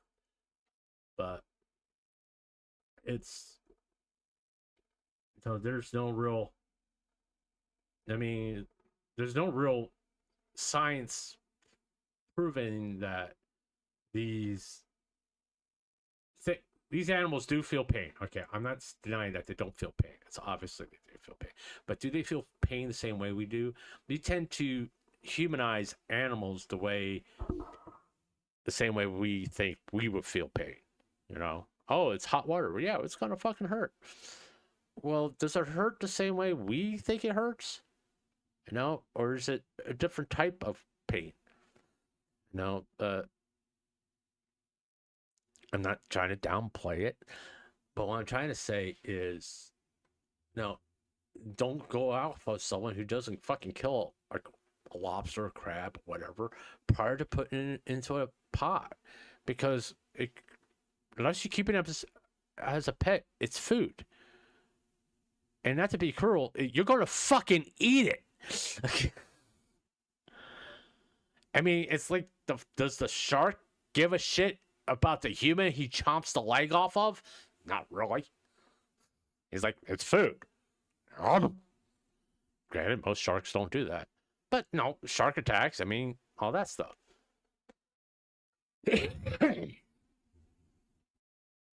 It's... I'm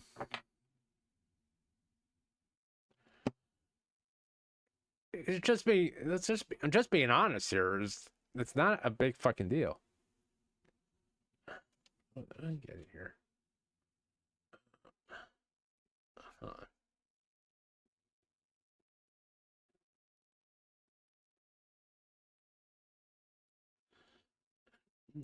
I can't wait to get this all.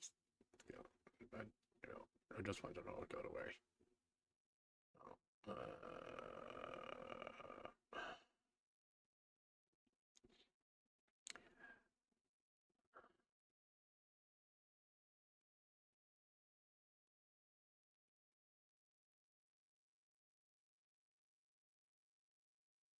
4 days.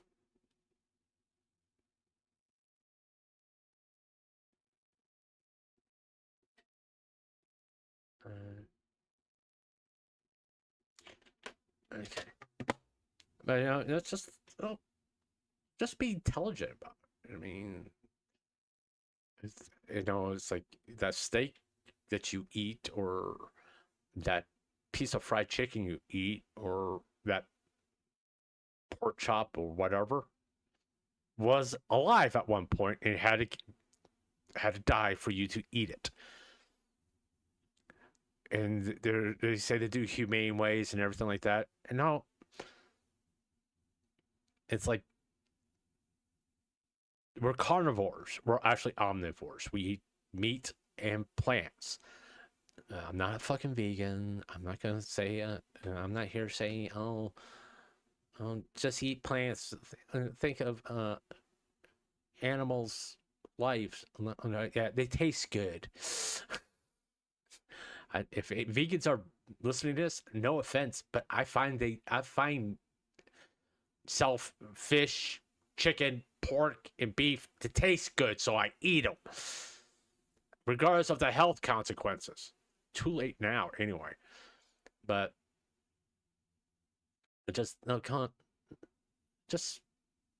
stop trying to justify or saying you're doing something humane when you're going to eat the flesh or the meat of an animal. If you want to do something humane, just don't fucking eat the animal. But you're going to eat them? Okay. There's no way, easy way. You're going to kill it. You got to end of life. It's done. Over it. Famous restaurant that sells 1,000 pieces. I don't know. But yeah, just don't cook a steak like fucking Gordon Ramsay. It's like a salty piece of meat. Why do you want a salty piece of meat for? I mean, if you can see the salt crystals standing on top of the fucking steak, it's too much fucking salt. Famous. Let's see this. I think this. Fill the pocket in the pork belly with ice. Place the meat in the tray. Pour in beer. Marinate for 30 minutes. Turn the pieces of meat to the other side. Marinate for another 30 minutes. Make diagonal cuts on the rind of the pork belly. That's not diagonal. Now that's diagonal. Turn the meat. Season with black pepper, salt, sweet paprika. Tear the rosemary leaves and finely chop them.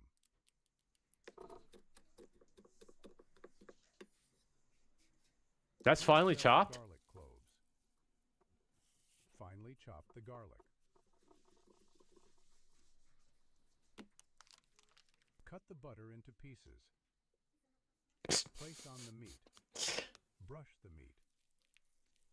What? Why did you just do that on a ball? Cut into thin rings. I don't like thin rings. I don't like that. I'd rather have it diced. Clean the red bell pepper of seeds. They did it the wrong way. In strips and place on the onion. Cover with meat. Season with black pepper, salt, sweet paprika. Add chopped garlic, rosemary, and butter. Brush the meat. Once again, why didn't you just do that in a bowl? Place in the baking tray. Bake for 1 hour. Cut the strings. No, leave the strings on. It adds an adventure to this whole thing. With mustard. Ew. Like, mustard and honey is fine. Ketchup. I don't like ketchup. I don't like ketchup. Bake for another 2 hours. So you're gonna have burnt tomato tasting pork belly. Peel the boiled eggs. Whatever. Remove the yolks. You could just cut it in half. Finely chop the egg whites and add to the bowl. Peel 1 onion. What's this have to do with the fucking meat? I prefer my onions diced. Mash the yolks with a fork. Mix with mustard. Making deviled eggs? Yeah, making deviled eggs. Sauce in the bowl. All right. Add canned corn. Squeeze lime juice. Finely chop parsley and place in the bowl. Season with salt. Not everybody has a fucking herb garden, by the way. Perfect recipe for the holiday table. So you basically made potato salad. Fill the pocket in the pork belly with I don't know why the potato salad part was necessary. And this is like a lot of overcomplicated stuff going on here. It's like, why didn't you just make the butter, make the herbal butter in a bowl and then... Oh, whatever. Yeah.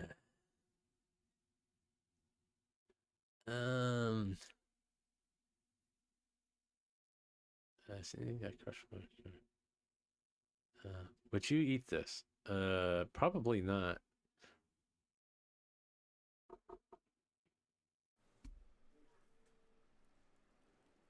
Yeah, this is hot dogs. Why are we rolling hot dogs? What are you doing? Why are we... Obviously, you're melting butter. Okay, I'm assuming that's egg. I'm going to go off on tangent. Obviously, a lot of cheese. Why are we rolling cheese now? What the fuck are you rolling cheese for? Okay. Whatever. What the... Oh, bacon's good. No matter what. That's a waste of... I mean, yeah, bacon will make anything taste better, but... Medium fire, medium heat. Okay. How long has those eggs been sitting there? Are they cooked?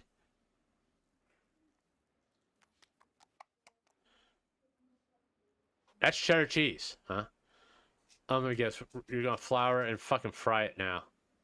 Eggs, okay. More eggs. Breadcrumbs, alright. Yeah, we're gonna fucking fry it. Medium heat, not fucking fire. No, I wouldn't eat it. I wouldn't eat it. No, I wouldn't. It's just... No, it's getting...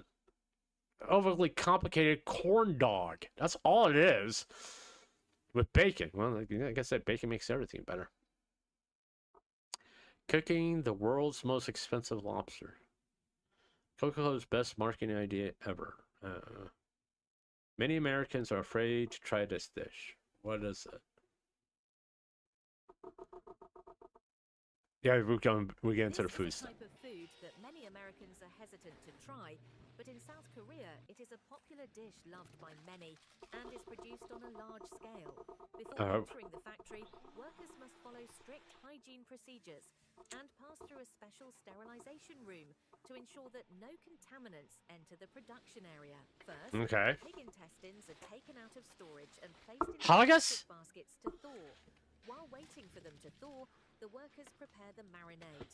Kiwis are washed, then chopped into small pieces and placed in plastic baskets. Next, the workers put the kiwis into a juicer to extract the juice. Okay. The kiwi juice is then mixed with chopped onions to create the marinade. After that, the workers pour the pig intestines into a washing drum. Sea salt is added to remove mucus and impurities. Water is added, the switch is turned on, and the drum spins to thoroughly clean the intestines. Once cleaned, the intestines are taken out and placed into plastic baskets to drain. Next, the intestines are placed into a mixing. Just love saying that word, don't you? The marinade is poured in and mixed evenly. Then the workers remove the intestines from the trough. Just love saying intestines. Plastic containers. These containers are. I would never guess they were plastic. After 5 hours, they are taken out, blanched in boiling water, and cooled. The intestines are then placed into a specialized cutting machine to be cut into small pieces of uniform size. In Or addition to whatever. the kiwi flavor, there is also a spicy sauce version for those Okay. who enjoy spicy food. Finally, the workers proceed to package the product, vacuum seal it, and attach the label. How you cook it? Is it fried or what? The intestines are either grilled or deep fried until Okay. crispy. Would you like to try some? This is a type of food that many Americans Here in America, we eat something similar to that. It's called pork rinds. Just saying. Americans would be afraid. No, we'd probably be eating it. We just call it something different, like pork rinds. Just saying.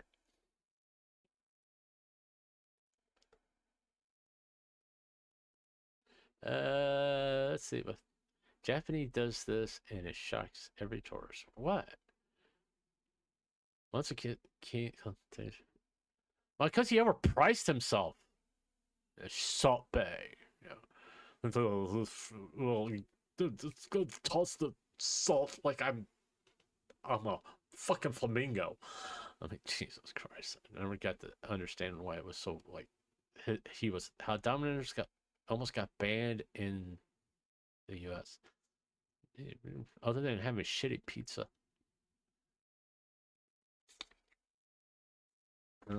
I want to find out. They got the worst fucking pizza in the world. Domino's almost got banned from the US after stealing the government's job. Because in 2018, Domino's Pizza kept getting the same complaint.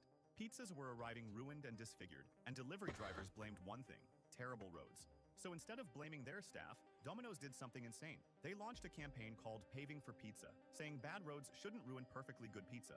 Customers were told to report potholes, and Domino's would pay to have them fixed and stamp their logo next to the repair. The campaign got them so much publicity that what started in a few towns turned into hundreds of calls a day across the country. Domino's expanded to all 50 states and helped fix thousands of potholes. But that's when things got messy, because roads are public infrastructure, and a private company fixing them, funding them, and branding them started raising serious legal concerns. A few towns even paused or rejected the program entirely to avoid legal trouble, forcing city councils to step in and formally approve the repairs. Domino's narrowly avoided disaster by making sure they never touched the roads themselves, only donated the money, and let cities handle Okay, it's just fucking stupid. I'm just being honest. That's just fucking dumb. Oh, you have a problem. We're going to help you fix it. No. We want to keep the potholes going. We like getting our kidneys jarred all over the fucking place. You know? Makes us feel good.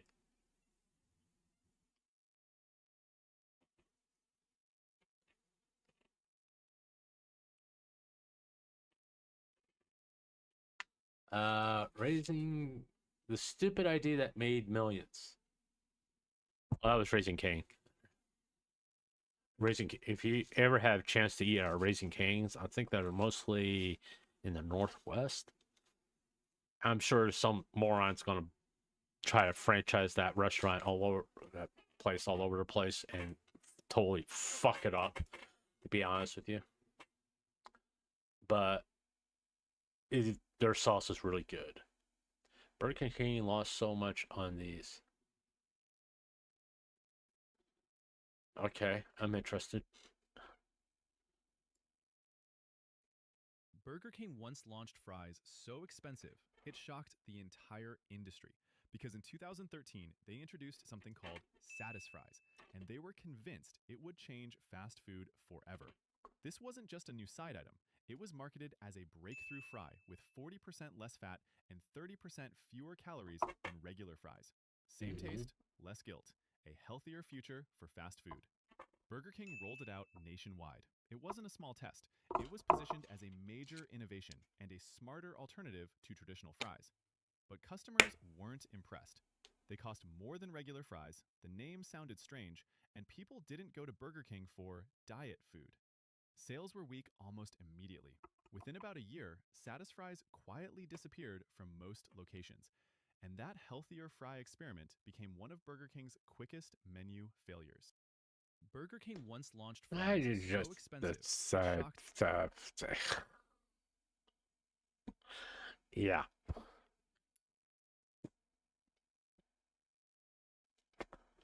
Know how to make it successful? Don't tell people it's healthy. Just saying, just don't tell people it's healthy.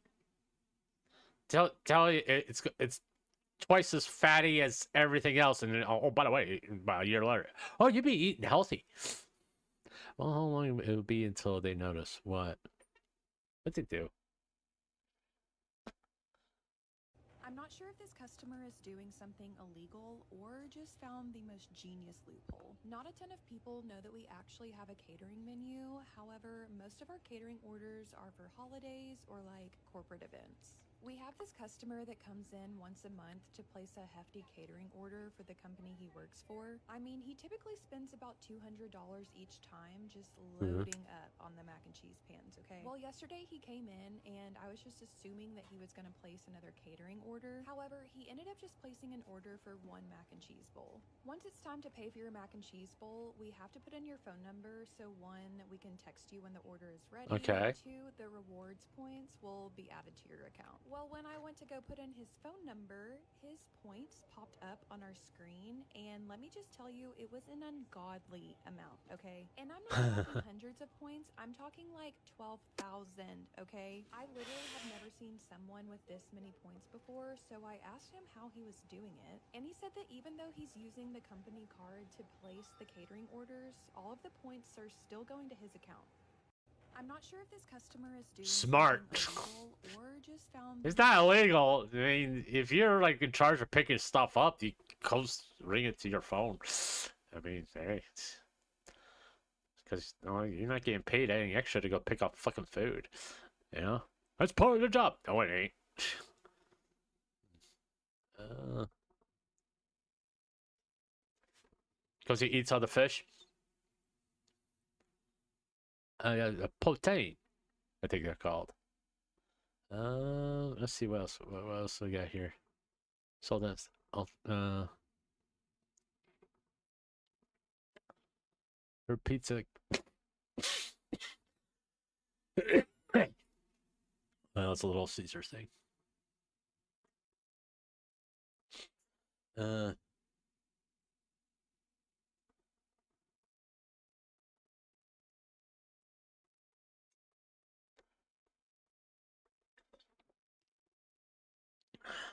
Okay, I gotta see. Your pizza's in the oven, it's almost ready. But we have a promotion today. You can't lose, you can only win. It's a giveaway. Free 20-inch or a free 12-inch. Choose one and choose wisely. I like those odds. The bigger one wins, I'll take the 20-inch. Okay, let's see what you would have won had you taken the 12-inch. And your price would have been $100. But let's see what you really won this time with the 20-inch.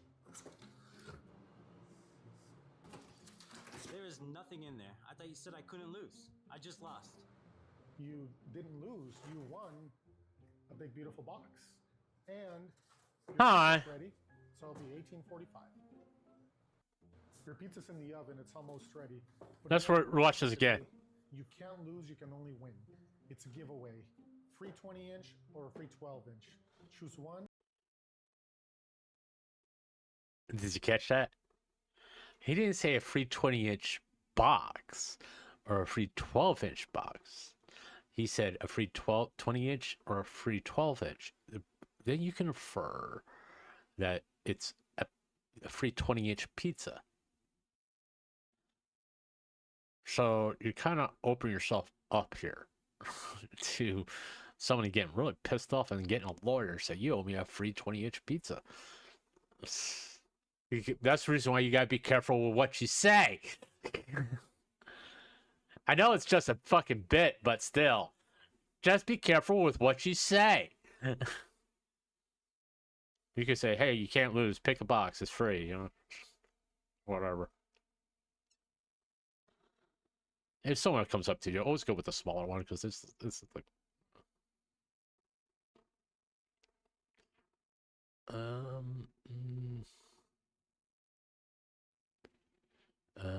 all you can eat buffet, UK versus USA. Okay, all right. That's United Kingdom has England has the worst ability to season food. Expensive buffet restaurant or America's most expensive buffet restaurant? Let's find out. First stop, the city where all-you-can-eat buffets were invented.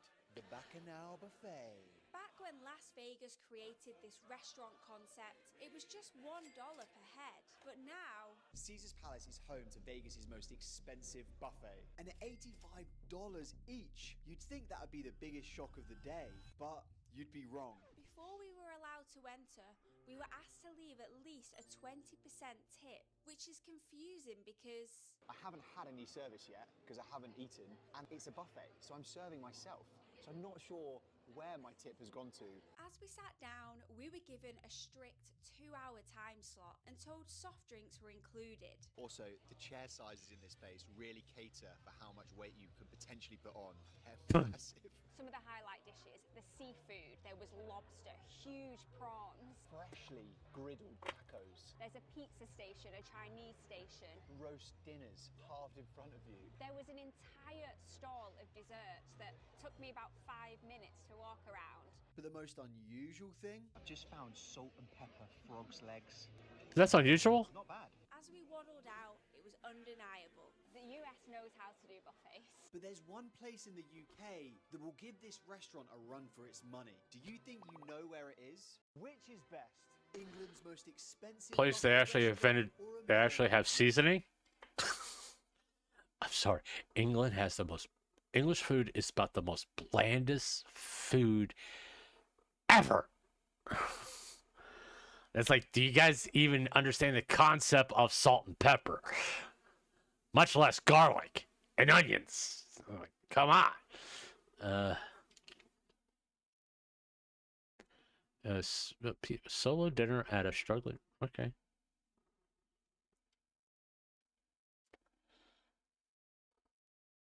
Let's see how expensive a solo dinner at a struggling family-owned restaurant is. All right, we have another small business struck with influencer fatigue. A struggling single mother reached out to influencers to promote her restaurant, but they gave her a quote of $2,000 to make a video. I never took money from a restaurant, nor did I ever take free food. I always pay for my food too. So I did not respond to the DM. I'd rather respond with my presence. But in order to give an authentic review, I'll be wearing a disguise. There you are, my precious. So in order to not get special treatment, I'm wearing this disguise. I'm trying to look like the Beatles, walking there looking like a rock star. I do not look like the Beatles. 2-3 year Pakistan forget. What do you guys think? It's gonna take me 1 hour and 39 minutes to get there. P.D. 28, a Turkish restaurant. It's only one table. Table for one? Yes. Now, one lahmacun, one cheese and egg. Yes. Yes, yes. And mix. Mixed bread? Yes. Is here? Sorry? Here? Here. Yeah. This size, big size. Okay, no problem. No problem. Lahmacun, $7, Turkish pizza. Let's divide this down. It's mixed with minced lamb and beef with tomatoes, parsley, onions, garlic, topped with spices like cumin and pepper flakes, and then you roll it up.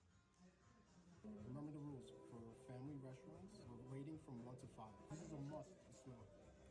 Oh, it's very thin over here. It's good. I'll give this 4 out of 5. Then $20 Turkish khachapuri, 2 eggs with lots of cheese and butter. So much butter. It's very hot too. First bite, smell it. The egg gives it a really good flavor. You definitely have to order this from a scale of 1 to 5. I give this 4 out of 5. This is the main dish. This is the $27 special mixed pide, topped with Turkish beef sausage and pastrami, some parts with egg and potato toppings, and minced ground meat. That's not let that go to waste. Smell. Breading is so good. 4 out of 5 also. But when I was driving here, I realized competition in this neighborhood is really tough. There's like 3 or 4 of this style concept Turkish pita spots on the same block, same avenue. It's like you're sharing the clientele. Like, come out and try it out because it's actually really good. It's definitely better than the Turkish restaurants in New York. I'm gonna get the rest wrapped up because it's too much. $60 bill with a $100 tip, total $160. Hospitality could be worked on, but then again, this is not a fine dining restaurant. Gave the servers a $100 tip because it looked like a slow day for them.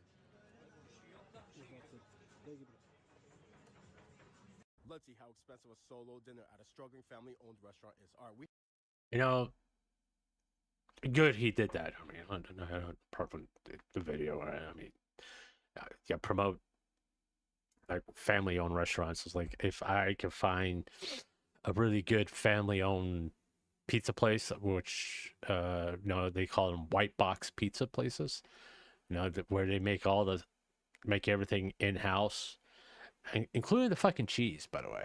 The only thing that you may not make in-house is like the meat products, the sausage and pepperoni. They're typically like 10 times better than the national chain. But it's the problem is once they become popular, they start taking shortcuts. They no longer make the sauce in-house. It's all canned. And then they stop making the cheese in-house. It's all come in like refrigerated packages, and you could all of a sudden start tasting the difference of these things.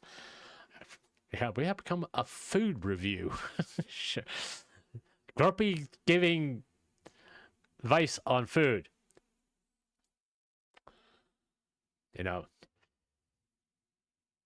But a lot of mom and pop places do a lot of things in-house. One, because it's typically cheaper, and making everything fresh is typically cheaper. You can, as comparative of getting it like pre-made.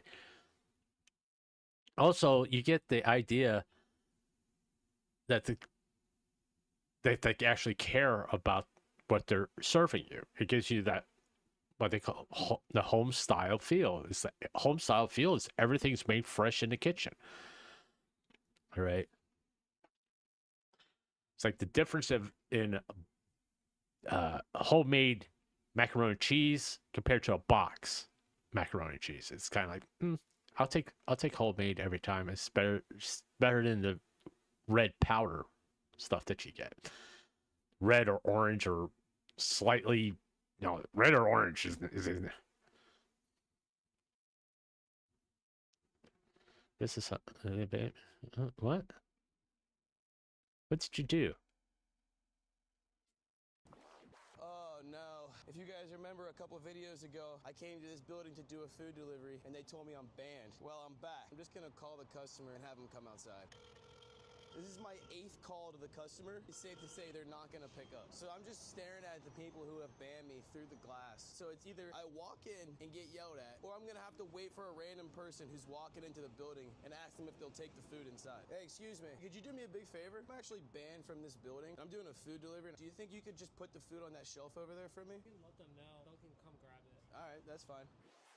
What's up, man? I watch your videos, man. Oh, do you? Yeah, can I take a picture with you, man? Look. He just told them and they're not coming out to get the food now. Why you got banned? Because I was recording in here. They're not letting me go in there. Dude, will you run in there and drop the food off for me? I can, yeah. For sure, yeah. Let's take a selfie real quick. Awesome, man, awesome.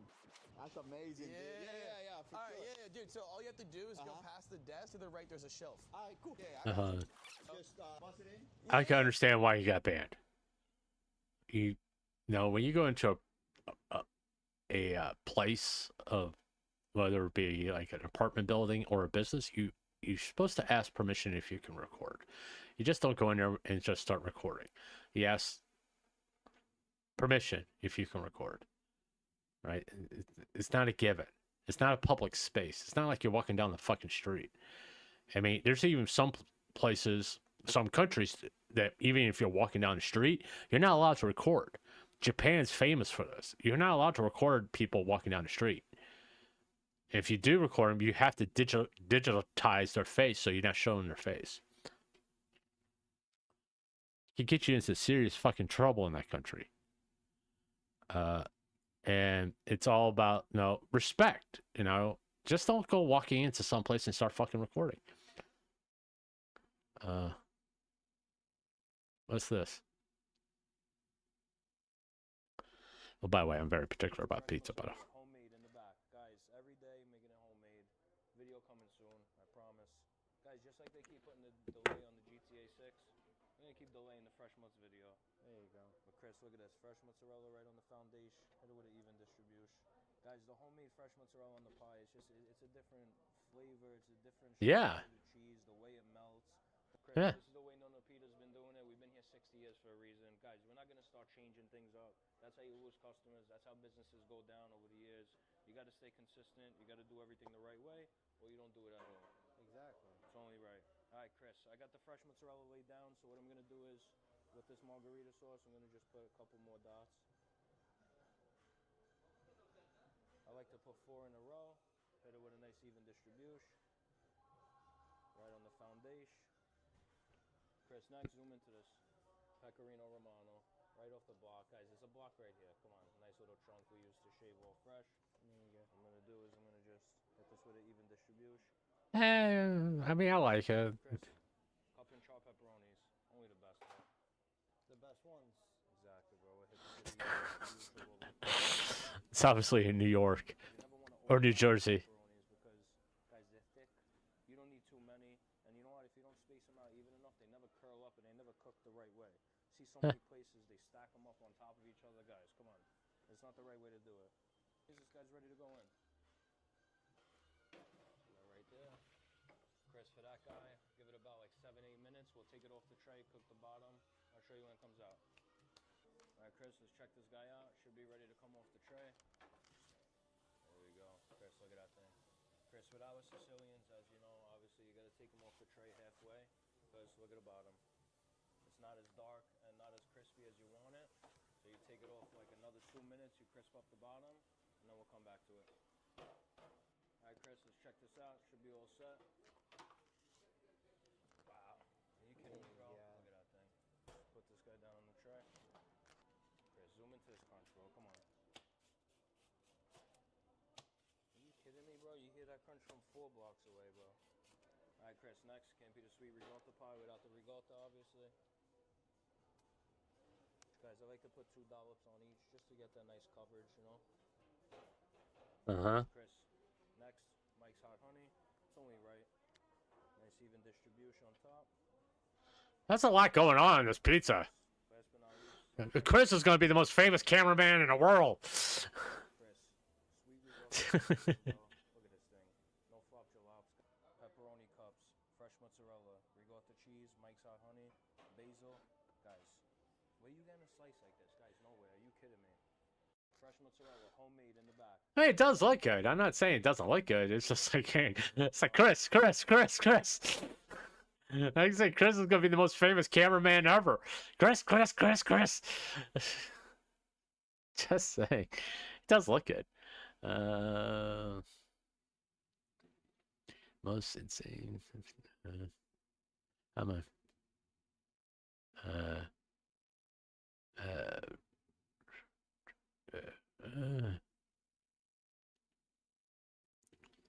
Reviewing the biggest buffet. All right. Okay. I like buffet videos. Would you wake up at 5 a.m. to go to the biggest buffet in the U.S.? Cause I did it. This is Shady Maple Smorgasbord, and you're not gonna believe how much food they have inside. I went on a Saturday, and this was a line to get in, which was actually 4 lines, but moved pretty fast. After paying my $15 for the all-you-can-eat buffet, I was directed to another line where I waited for about 3 minutes before being led into the buffet. There's a lot to cover here, so stick with me. They have multiple self-serve breakfast stations where you can get sausages, ham, bacon, gravy, potatoes, eggs, chicken fingers. They have a made-to-order chicken fingers and 4 made-to-order omelet stations. And you're not gonna believe this. They have sweets for days. They have so many different types of donuts, pies, cream puffs, and cookies. And if you prefer fruit, they have that too. All the drinks are self-serve. Also, you can get coffee, fizzy drinks, juices, and that's right, ices. While I was there, I learned that they get most of their produce locally from nearby farms, which is how they're able to keep the price affordable. The buffet is located in Lancaster, Pennsylvania, which is roughly 2 hours from New York City. Would you wake up at 5 a.m. to go to the biggest buffet in the U.S.? Cause I did it. Okay. I just thought, wasn't no. I mean, it's a big breakfast buffet from what he's making out. It's okay. Let's see what they did. Burger King. Why is fast food restaurants much better in foreign countries? An exclusive Burger King item is their most ridiculous one yet, and it's not even how it looks. It's what they called it. I'm here to try their new burger, the Big Mouth White. What did you just call me? When I entered, it was an absolute madhouse. Everybody, their mother, and even Don Cheadle was in there, pushing me deep into an existential crisis. How do we place such importance on ourselves when in reality we're nothing more than one of the 20 burgers being pushed down a slide? I got my burger and ran away before I started to cry. First of all, you can't name it that. You can't have a burger called the Big Mouth White. And further, you can't keep making burgers that look like this. It just keeps getting worse the longer I stare at it. The room was filled with some sort of strange garlicky funky smell that's nice coming from food, but would be terrible from a candle. I got the chicken and beef version. A fried chicken patty, a not-fried hamburger patty, 2 slices of Gouda cheese, tons of mayo. Jeez. What? I gotta say again, why is this food better than fried chicken and a hamburger together is how delicious it is. The texture is absolute insanity. 1 minute you're enjoying chicken and ooh, there's a hamburger. 1 minute you're enjoying a hamburger, ooh, there's chicken. The sauce tastes just as funky as it smells. And with only a few bites, I was completely ready to forgive Burger King for everything they've done to me up to this point. For now, anyway. This new Japan. Why are fast food restaurants like McDonald's, Burger King, you just name it, 10 times better in foreign countries like Japan, Brazil, all that? It's like, no, here in the United States, it's like, well, fuck it. I'm gonna put dog shit on a bun and go to town. People will buy it up. I tried to try barbecue made by an Amish kid.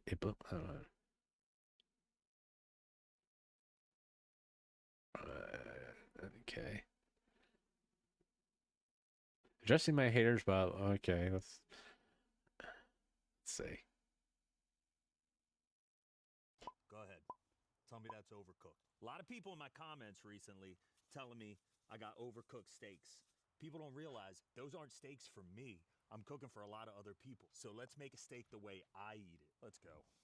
I'm tired of these comments. Overcooked. That's overcooked. Get the hell out of here. Real easy. Crank it up real high, right? Second it hits. Boom. Well, sizzle. Here's the first mistake. First problem I have. That's not a fucking grill. It's an outdoor oven. Okay, a grill to me is either a wood smoker or charcoal. If you're using propane or anything, you might as well just use the fucking oven. Whatever. Because you lose some flavor. Done. Get that nice and tight. Press it down. Why? We're going to make this so simple. As much contact on the surface as possible. Press. Why? We're just looking for a ripping hot sear. That's it. Maybe 90 seconds to 2 minutes. For the way I like it. Look at that. Beautiful. It looks over seasoned, to be honest with you. On the other side. Ripping hot. Look at the smoke. Ripping hot. This thing is. Can you stop saying ripping hot, please? The sear burner on the Coyote here. That's why. Once again, if you're using fucking propane, you must just toss in the goddamn oven. That's going to be max 4 minutes. Max. Tell me I overcook a steak. That's it. We're about 90 seconds in. We're going for maybe another 30. And then we're done. Beautiful crust on the outside. Look at this. Look at that. Already. That's all it takes. That's all it takes.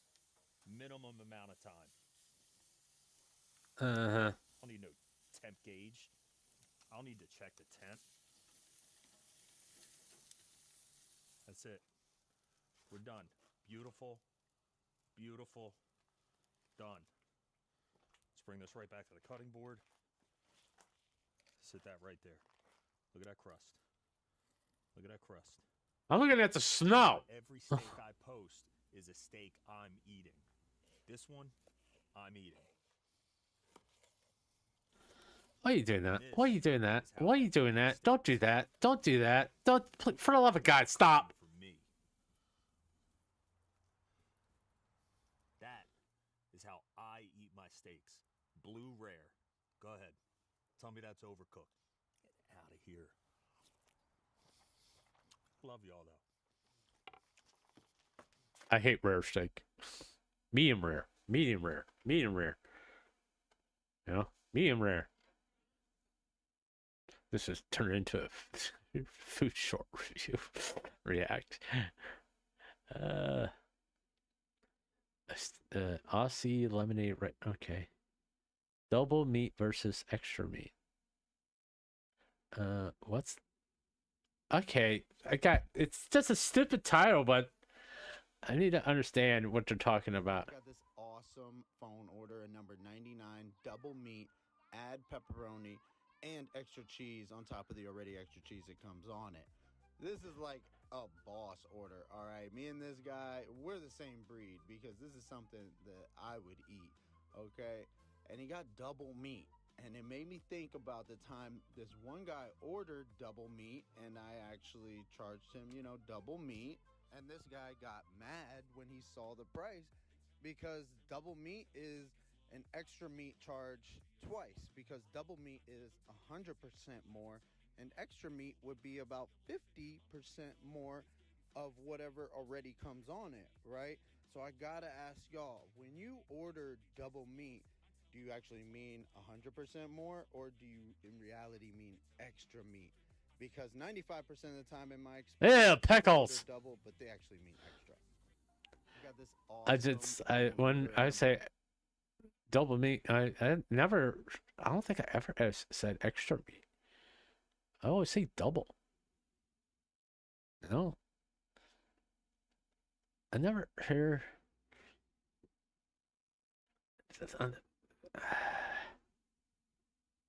I almost ate free Domino's pizza for life. Okay. Sure, why not? Why would you subject yourself to one of the worst pizza places in the world? Domino's teased a reward for the most loyal delivery customer, meaning whoever ordered the highest amount of pizza would receive a card that would let them eat free for life. At first, people didn't take it seriously, but soon thousands of customers started placing orders every single day, trying to outdo each other, and most of them believed that ordering more pizzas was the only way to win. But nothing seemed to work, even as they ordered tens of pizzas a day, until one customer noticed something different. Instead of just ordering more often, he started placing his orders from the farthest Domino's store possible every single time. And because the system counted longer delivery distances as higher loyalty, his score began climbing faster than everyone else's. Within days, his name appeared near the top of the leaderboard. Other customers couldn't understand how he was climbing so fast, and screenshots of the rankings started spreading as people copied his strategy. Convinced they had finally cracked the system, everyone was watching, waiting to see if he would actually win. And just when it looked like he was about to claim the reward, Domino's changed the rules overnight, making the leaderboard count how much money people spent instead of how far their orders traveled. In 2023, Domino's teased a reward Obviously, that's not Domino's, by the way. customer, meaning whoever ordered the highest amount of pizza would receive. I'm sorry. If you order, no, if you want a quick and easy pizza, Domino's, Pizza Hut, Papa John's, all of them fine, all right. But if you want a good pizza, you find your mom and pops, your white box pizza, where everything is made fresh in the house at the store, and it don't taste like the tomato sauce. The sauce doesn't taste like it came out of a fucking can. You know, you can actually really taste the difference between something that's made 100% in store compared to something that came on a fucking semi and that's been probably sitting in a warehouse for about a year and a half. So yeah,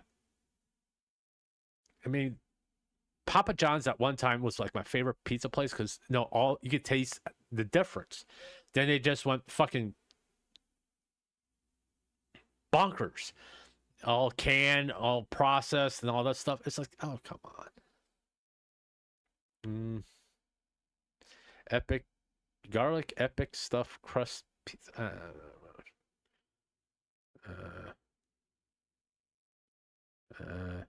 Stop buying trees. I don't know.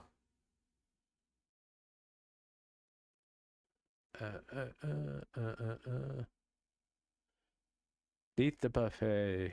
Korean barbecue and hot. I eventually would like to try a Korean barbecue hot pot. I would love to try a hot pot place. Beat the Buffet, episode 47. This is the series where your comments decide whether or not we win or lose. In the last episode, we tried Monument Inn's $54 all-you-could-eat seafood buffet. And after reading your comments, it was clear we did not come out with the win, making our record 27-19.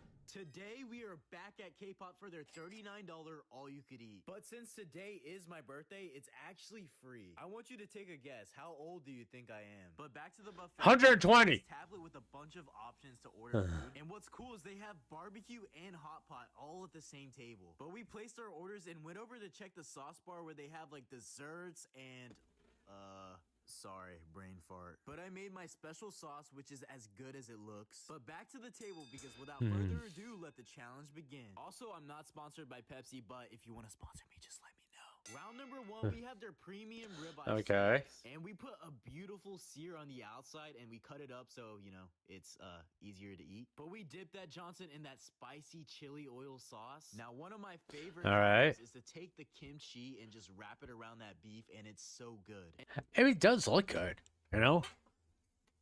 That's why I want to try like Korean barbecue and stuff like that. It does look good, you know? It's you know, cooking at your table and all this stuff and then all the process involved, it does look something like it would be fun and good to eat. But I have never had it, so I don't really know.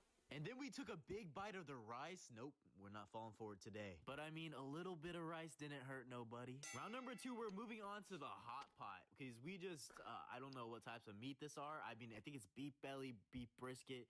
All types of meat, all right? We're throwing it in. It doesn't matter what it is. But dip it in that sauce and it just absorbs all that flavor. It deserves a classic mouth wipe. Well, one thing I gotta say, I don't like.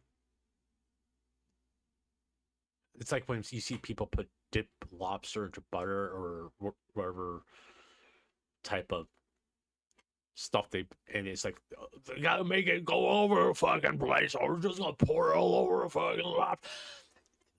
I want to taste the lobster meat. I don't want to taste the fucking butter or whatever, the Cajun butter, whatever. I want to taste the lobster. It's like, here, I want to taste the meat. I don't want to taste the fucking dipping sauce. If I want to, why don't I just fucking drink the dipping sauce at this point? Look, I'm gonna say everything tastes better when it's free, especially on your birthday. But you can tell we wrapped up those meats and then we moved on to a drink break. Now, technically, this is $14, so yeah.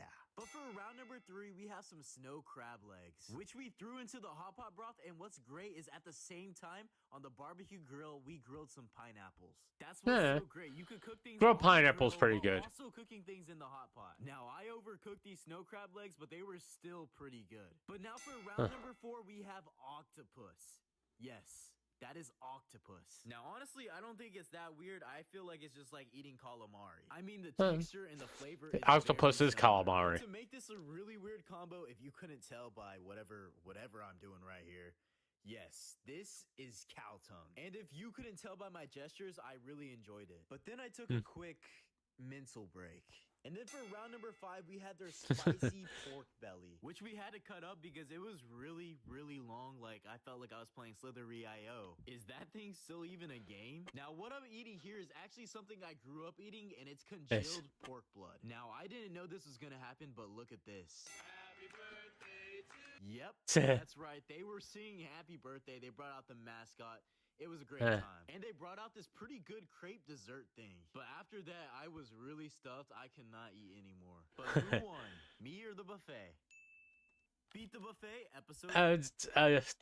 I mean, I really want to try places like that. Not necessarily all you can eat, but you know, it does look good. I had a great pizza place in my area, but it died after years being great. It was called Mona Lisa. I've heard of that. I kind of know where you live at now, Horace. I've eaten that. They were really good pizza. It was really good pizza.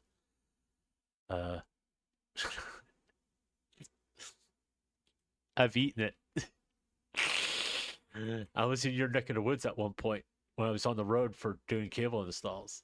Well, but yeah, it was really good. It was. I mean, you know, when I was on the road and staying in hotels, it's like you get pizza, you go to fast food restaurants, and you go to like buffet's place, or no, wherever you get more the biggest bang for your buck.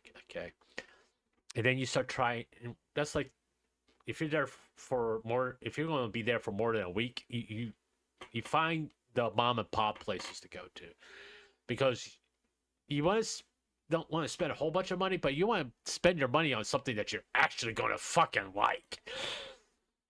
So yeah, Mona Lisa, I have eaten that. I've had that. Of course, I had that. So don't know. Don't want to say where you're at, but I've eaten it. I think you're like up in the northwest someplace. or no, Midwest. Sorry, that's about as much information I'm gonna give. I made whole Wagyu ribeye into. Why? Why? Why would you do that? Why would you do that? Helping restaurant without telling them. What? Okay. Pizza named after the avenue where it started. Okay. We are okay. Fine. You're dumb. $1,000 bet at West on runner. Cooking duel turned into unbreakable. All right. All right.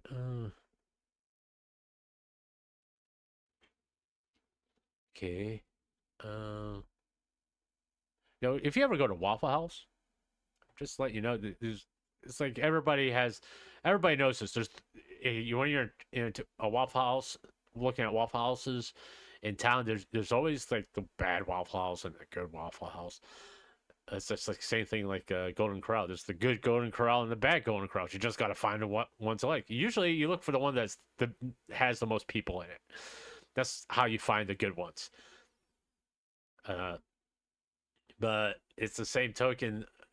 They work hard and everything like that, and they get treated like shit all the fucking time. The Waffle House waitresses. So don't ever walk out of there without giving them a tip. I've seen that. I was actually like a couple months ago. I was at a Waffle House for breakfast, and then there's like this family of like 12 yeah, kids, and all that are yelling and screaming and all this stuff, bitching and moaning, and I want to be happy. Where's my food? Where's my food? And there's like there's like 5 waitresses helping these people, and everybody else had to fucking wait for their food. Because I mean, you had this massive family there, and they get the little kids. I want my food, Mommy. I want my food. Where's my waffle? Where's my waffle? I want pancakes. Why didn't we go to IHOP? And they ran these waitresses ragged.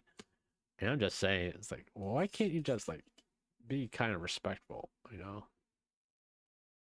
you don't necessarily have to be like bring a whole horde with you. Go to separate Waffle Houses. But anyway, they ran these and they walked away, and they said we're not going to give you a tip because the service was loud. You had 12. Jesus Christ, you made everybody else wait. Isn't that what all the other customers did?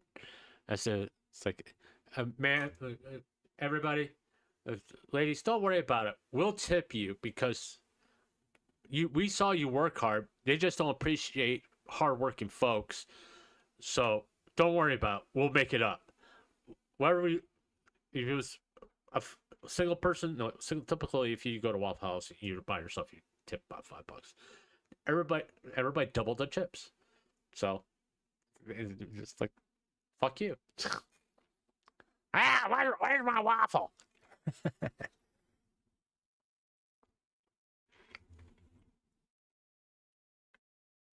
You know, it's just like, come on, don't be a dick.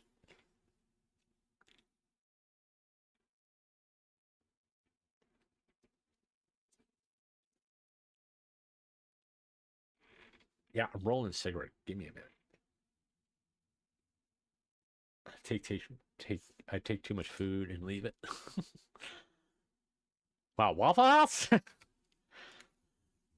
My main problem is when I go to buffets, I'm about the strangest person at a buffet. I do the same thing every single time. Salad. Then I'll have, actually, it depends. It's like if I go to the Chinese buffet close to me, sushi. Then a little bit sushi and a little like green salad. Then I'll have noodles with some it's called some kind of like a seafood on top of the noodles, with cheese. Trying to remember. It's been a little while since I went there. Then I go for like your typical like steak and peppers and stuff like that, or if they have like a special seafood dish. Typically, when I go to Chinese buffet, I get mostly seafood because I'll eat seafood all the time. But oh yeah, kids. No, the kids. No, I mean, there's kids like no, it's fine. It's like one of my kids. I very rarely took my kids to buffets, by the way, because no, they're annoying.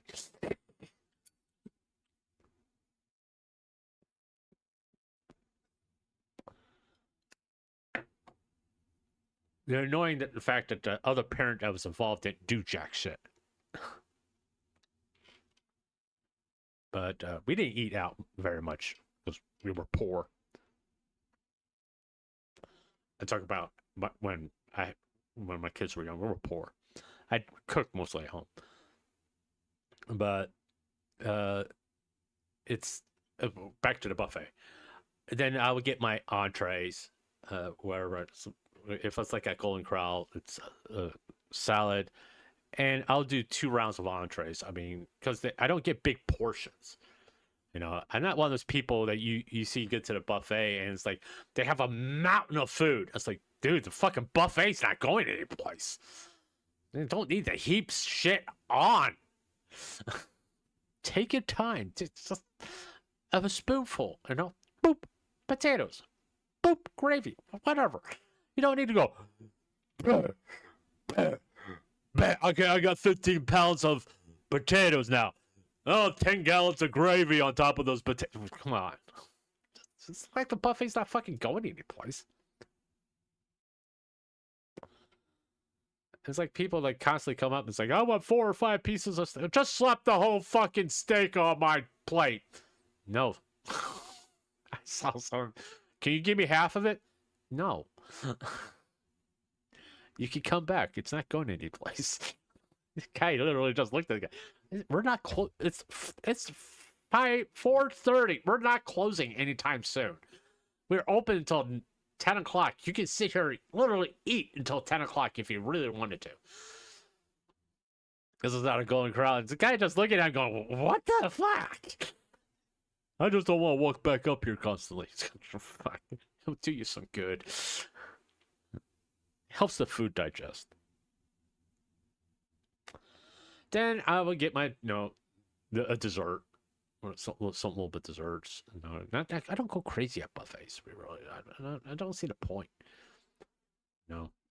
Now, if I was at a seafood buffet, maybe a little bit different, But I'd probably still do the same thing. Get like my salad or appetizers first, and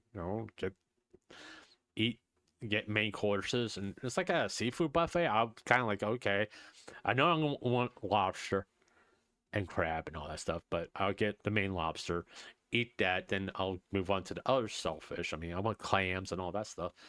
But I'm not going to be like some guy that goes up and gets like, sees the sign, limit 2 lobsters and grab fucking 20 and just be in horse's ass. Kind of want to like, I just want to sit there and relax and eat and just take my time. What's this? Okay, let me see.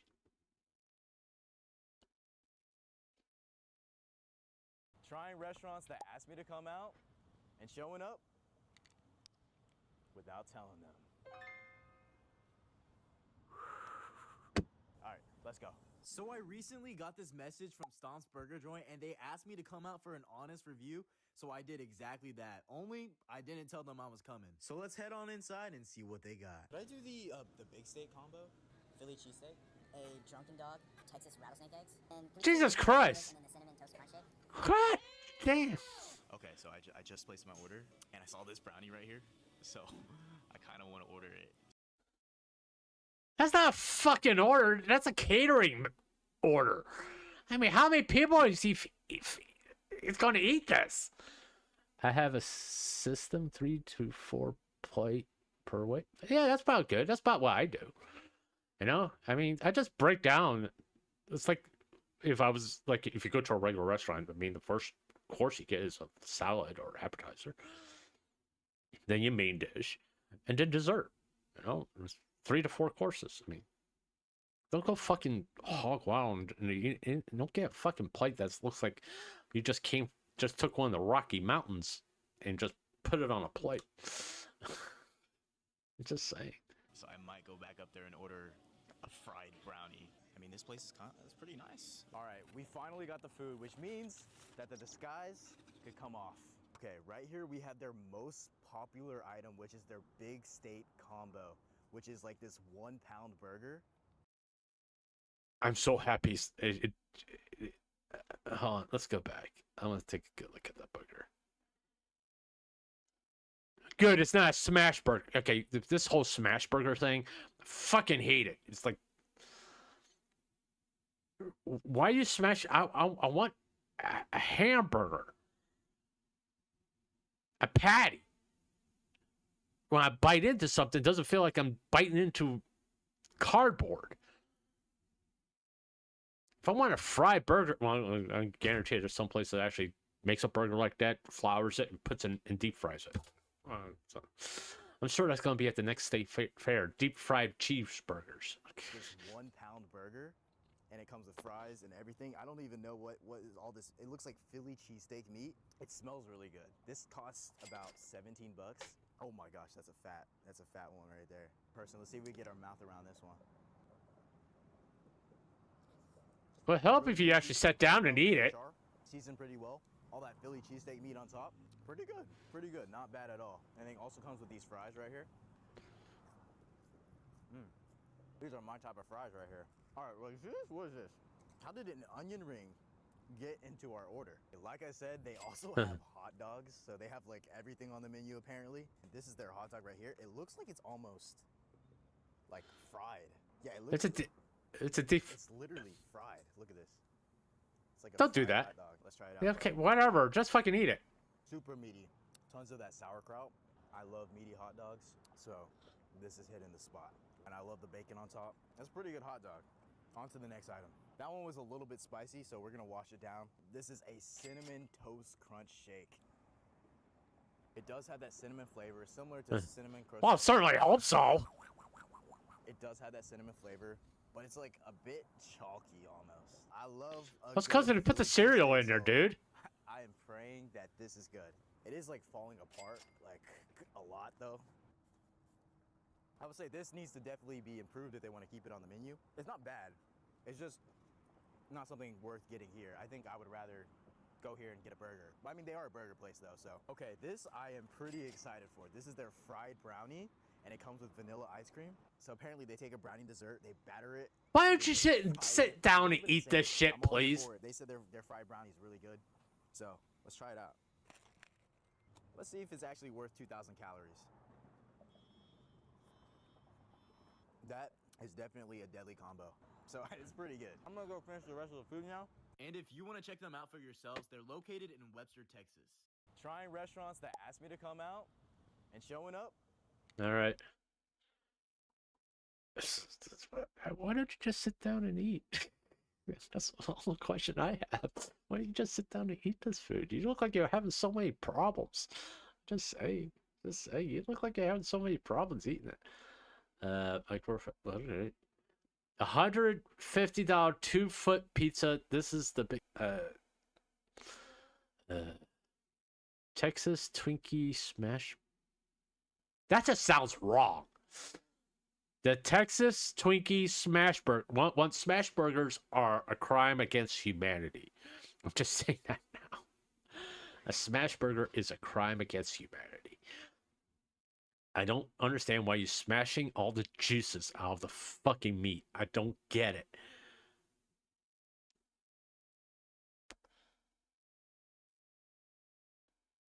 So I've been trying to find a way to make a Texas Twinkie smash burger work, and I finally figured it out.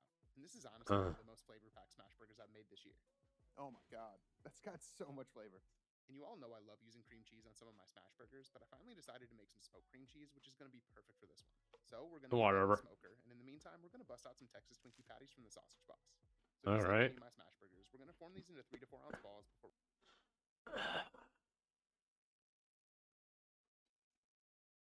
You have a perfectly good patty there. Why are you doing that? I mean, that was that. It looks like about a quarter-pound patty. What are you doing that for? Why? Why? Why are you ruining a perfectly good patty? All right. We head out to the Rectex smoke stone and get these cooking. And if you want that perfect sear on these burgers, just make sure you get that griddle up to about 450 degrees or higher. And any time that I use sauce. Why don't you just use a fucking frying pan? Once again, if you're gonna cook outside, charcoal or a smoker. Don't use this shit. Don't use this shit. No. Cook over open flames. That's not propane.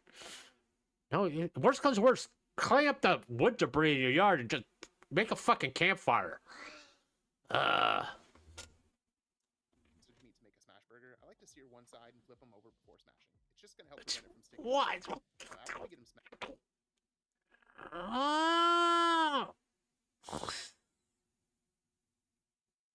Look at that. That's not gonna be juicy at all. That's gonna be dry as fuck. Well, it's gonna be greasy as fuck. Let's put it that way. All right, whatever. Season them up and let them cook for about 90 seconds before we flip them over to reveal that perfect crust. And then we're gonna top them off with some Havarti cheese and give that just a few seconds to melt. And while we wait, we can grab the cream cheese off the smoker before we head back to the griddle and stack these things up and head inside to put this all together. And that means we're gonna start with the steamed pretzel bun that's. You wouldn't have to stack them up if you didn't fucking smash them. Put them in little balls. Just leave it as a patty. Just say. You can. In fact, here's an idea. You can use 2 patties. And then stack the patties on top of each other. Just say. Better than what you're doing right there. Just. Fucking hate smash burgers. Covered in some Kinder's hot honey barbecue sauce. Then we can toss on 2 of the patties before piling on some candied jalapenos. And then we can grab the smoked cream cheese, and we're going to spread a good amount of that on the top bun, which I'm honestly really excited to try on a burger for the first time. And after we cap this thing off, we're finally ready to dive in, and I can't recommend this burger enough. Look at that. Look, hold on. I want y'all to see this. All right. It's to me, and this is just my opinion. No offense to this guy, but that looks overcooked as fuck. Okay. All right. I like my hamburgers medium rare. I'll be honest. I like them medium rare.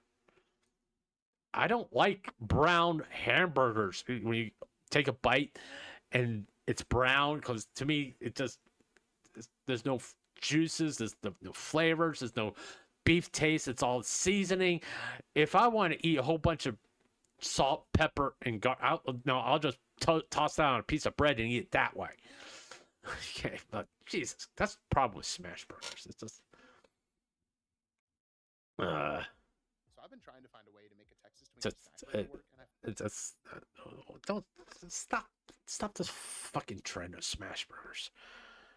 Yeah, like I said, it's a crime against humanity. Trying the best new sandwich in New Jersey. They said, is Costco salmon and sushi great? No. I don't want you have to watch the video.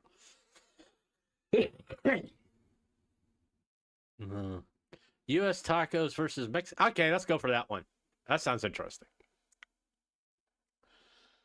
There's a big difference, by the way. I'll tell you right now. Tacos actually better in Mexico? Find out. I first went to one of the highest rated tacos in the United States, Uptown 66. But how do they hold up to Mexico, where tacos were literally invented? Now, of course, I'm getting birria tacos from both places because they're my absolute favorite tacos. And let's just say these tacos were looking good. I'm very excited to try these tacos.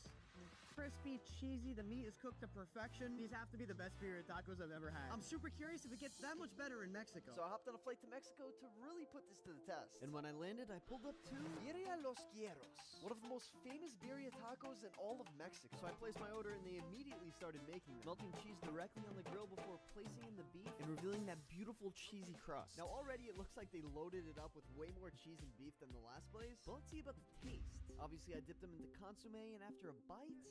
Cheesy, flavorful, delicious. These definitely went it. Are tacos actually better in Mexico? Find out. I first went to one of the highest rated tacos in the United States.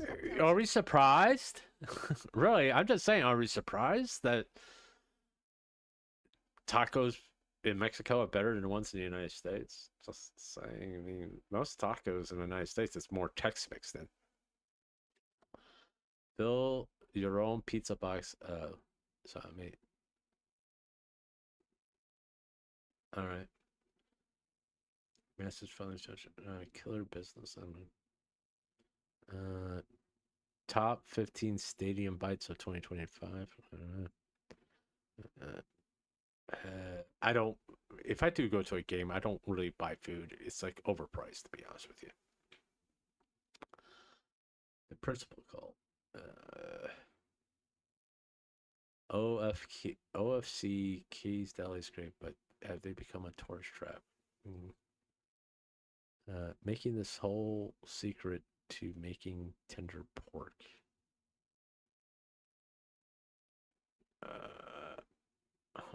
Let me.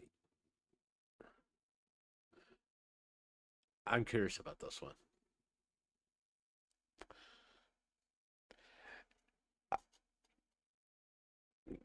Load up. This local Little Caesars. Okay. I will say this about Little Caesars. Is it a good pizza? No. But it's a much, for the value of your money, it's 10 times better than Domino's, Pizza Hut, and Papa John's. Okay. If I order pizza, it's going to be from Little Caesars. Because I can get more, I mean, for a pizza, a pepperoni pizza and a 2-liter soda is like $11. You know what $11 gets you at these other places? A cheese pizza. A small cheese pizza. With Little Caesars, you get a large cheese pizza.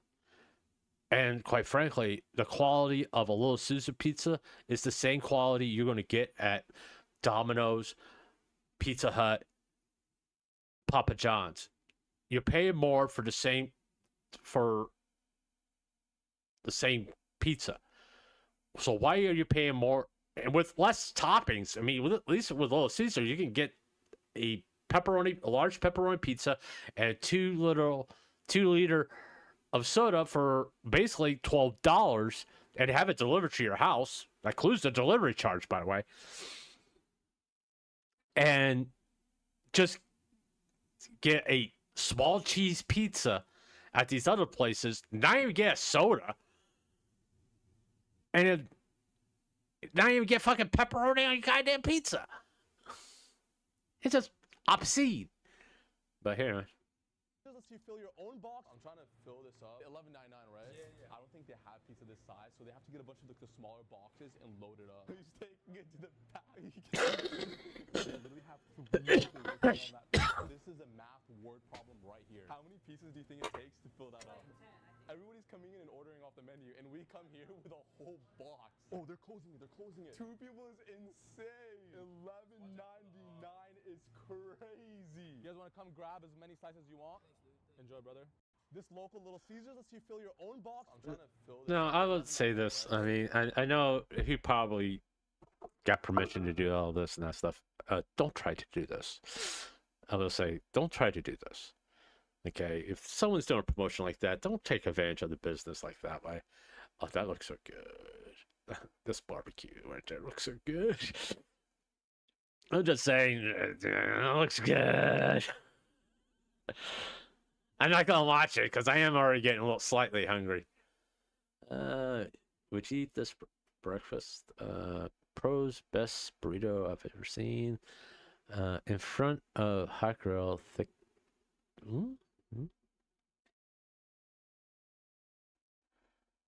Huh? What's this?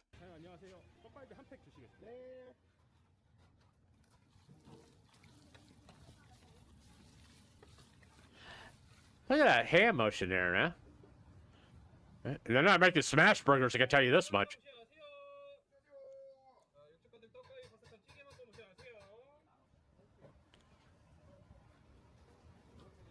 Is this Korean? I think this is Korean.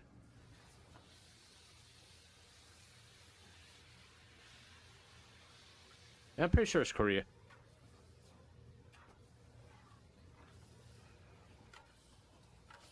Obviously, I'm assuming he's cleaning the grill. I think that's what he's doing.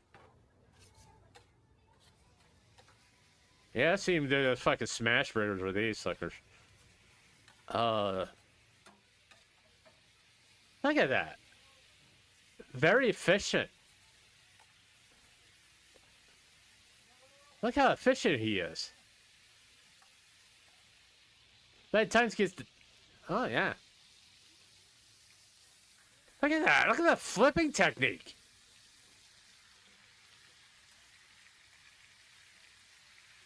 This is amazing. Yeah, I'm like seriously impressed. I want some of this. Look at that. That is so impressive. Look at that. That's just an impressive flipping technique there. I tell you what. Look at him go. Is these going to be sandwiches or are they served just like that? I mean, look at that. 4? For how much? 10 won? No, this is China?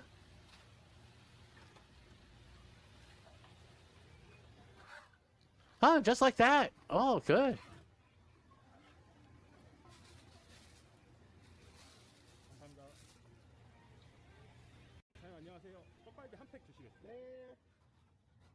I mean, the flipping technique was so impressive.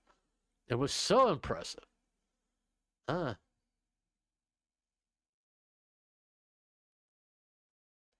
want to see this. Sachi's talking about her voice. Well, not talk.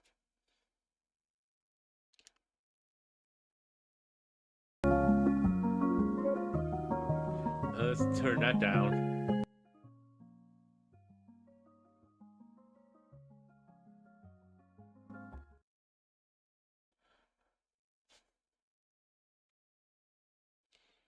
Things about my singing.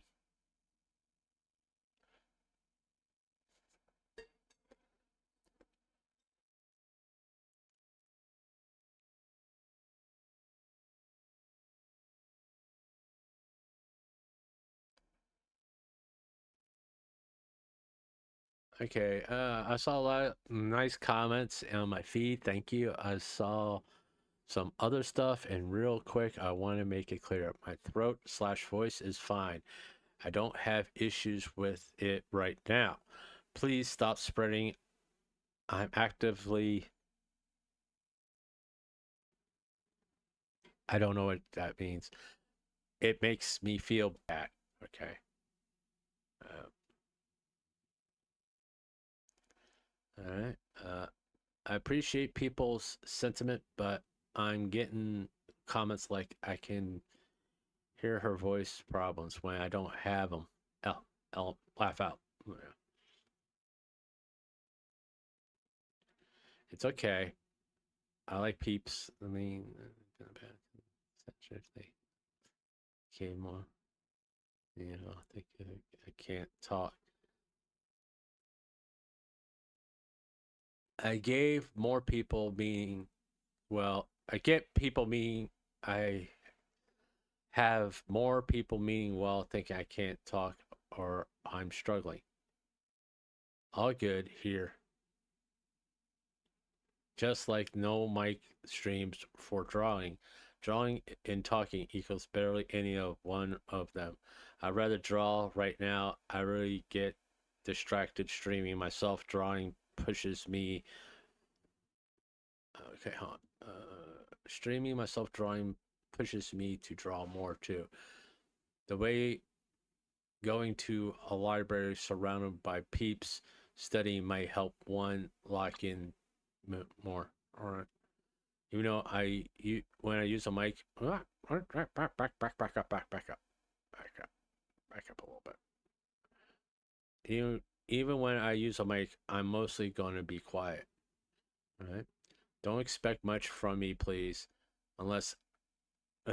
Jesus Christ, this is just going so fast. Unless whales become the topic. Okay, thank you for reading all that. I've been enjoying streaming so far and am surprised so many people come to hang. Thank you for being respectful and fun streaming and drawing in front of. It's overall been a nice experience for me. I really appreciate y'all being so kind and around. All right. Content smash burger videos. Okay, let me go here. Let me see what the comments here. Tammy had me rolling when she went to a U.S. burger joint. She said something about seeing full moon, or did she get? Yeah. Hello, Tim.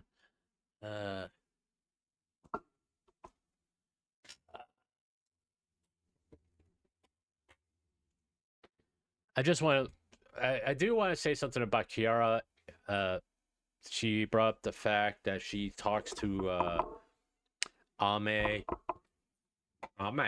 and Gura. If you know, you know. Yeah. But she says she talks to Gura quite frequently.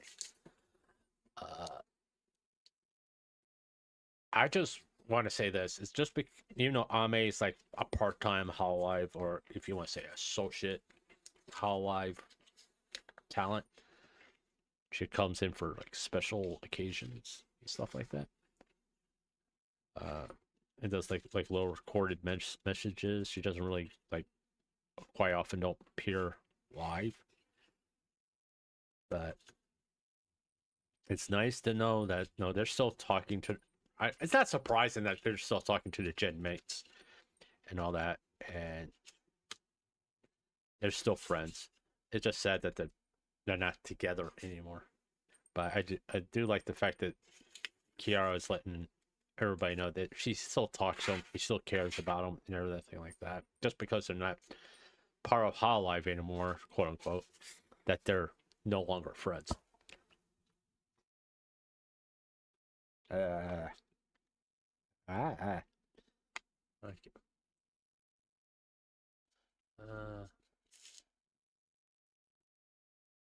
Pizza Hut were sued for stuffed crust. Nah, who gives a shit? Fucking smash burgers. I fucking hate smash burgers. Cooking massive Asian red crab. All right. Five Guys versus Costco. Oh, Costco one is just a bigger fucking hot dog. I don't even need to watch the video. If you get more, what's Tom? Smash burgers. God damn it! I think that's a fucking hamburger right there. I tell you what. Let's watch this woman do. Oh, look at this. Look at this. Okay, she's making. All right. What's she making? She pour mayonnaise on. Oh. Why couldn't I marry a girl like this? Be honest with you. Wow. Okay. See, that's not a fucking smash burger. You know? Yeah.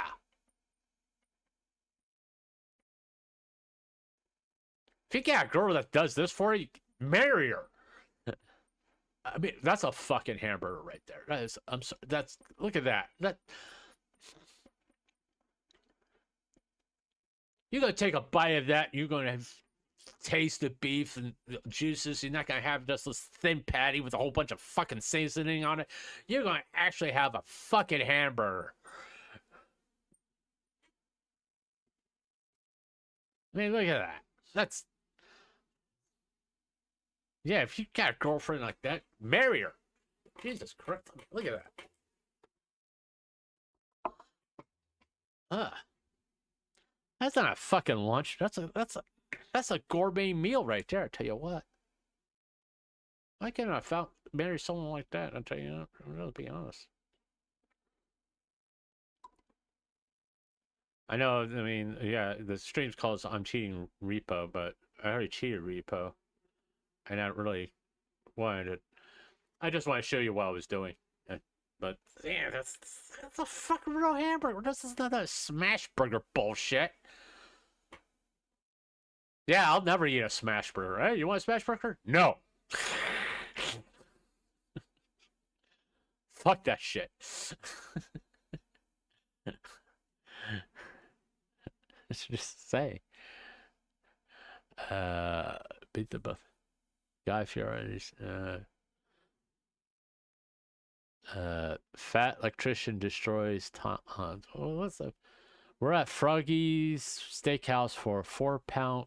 Oh, okay. We gotta watch that. Am I making you all hungry yet? Other than fucking smash burgers. Guess I have to put the on. Let me put the sound back on. As long as there's no music in the background, we'll be fine. Look at the size of those. Look at the size of those things. How long? What's it gonna take, like 30, 40 minutes for that to cook? Jesus Christ. How many is he getting? 4 pounds? Jesus Christ.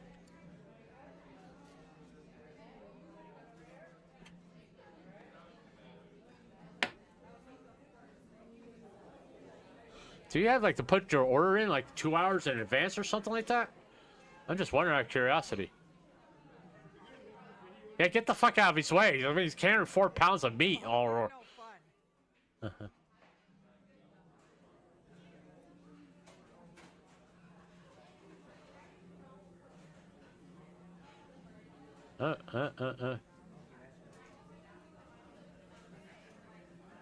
It's got good sear. I mean, that's wood burning. Probably, I would say either cherry or apple wood. How long does it take to cook one of those? You've got to season that one. There you go.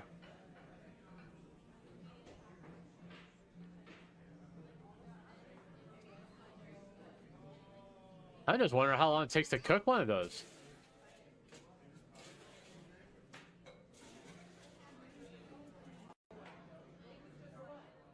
Hey, Jesus Christ, look at the size of it. God.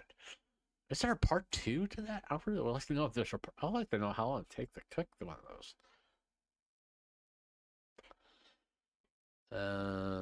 What happened?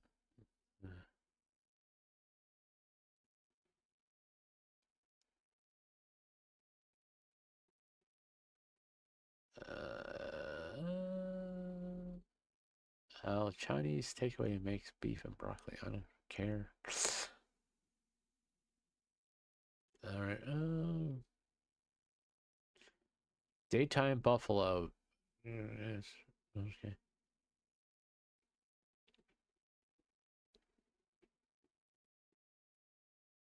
All right. I like this guy's videos, by the way, or at least his shorts. He gets straight to the point. Testing 3 levels of steak. Level 1, IHOP. Now I'll be ordering a T-bone steak from each place and it'll get progressively more expensive. But for $20, IHOP gave us this. There is 0 crust on the steak. Definitely overcooked. Let's see how it tastes. Oh boy, I feel like I could cook a better steak in my microwave. Let's just hope level 2 is better. Level 2, Outback Steakhouse. Can I just get the T-bone steak? But for a higher price of... If you go to IHOP to get a steak, there's something wrong with you. Just saying. IHOP is not a steak place. It's a pancake place. And if you go to IHOP to get pancakes, what's wrong with you? I ate. I'm just saying. It's like, what's wrong with you? Is if you're going to IHOP for a steak for T-bone, what's wrong with you? Really, I'm being honest. You're not expecting like the high quality steak experience at IHOP. I'm just saying. They're known for pancakes, and their pancakes have fallen off a lot. $36. This is what Outback gave us. First things first, this already looks so much better. I mean, look at that. There's actual char marks on the steak. Definitely closer to medium, but still a lot better than the last place.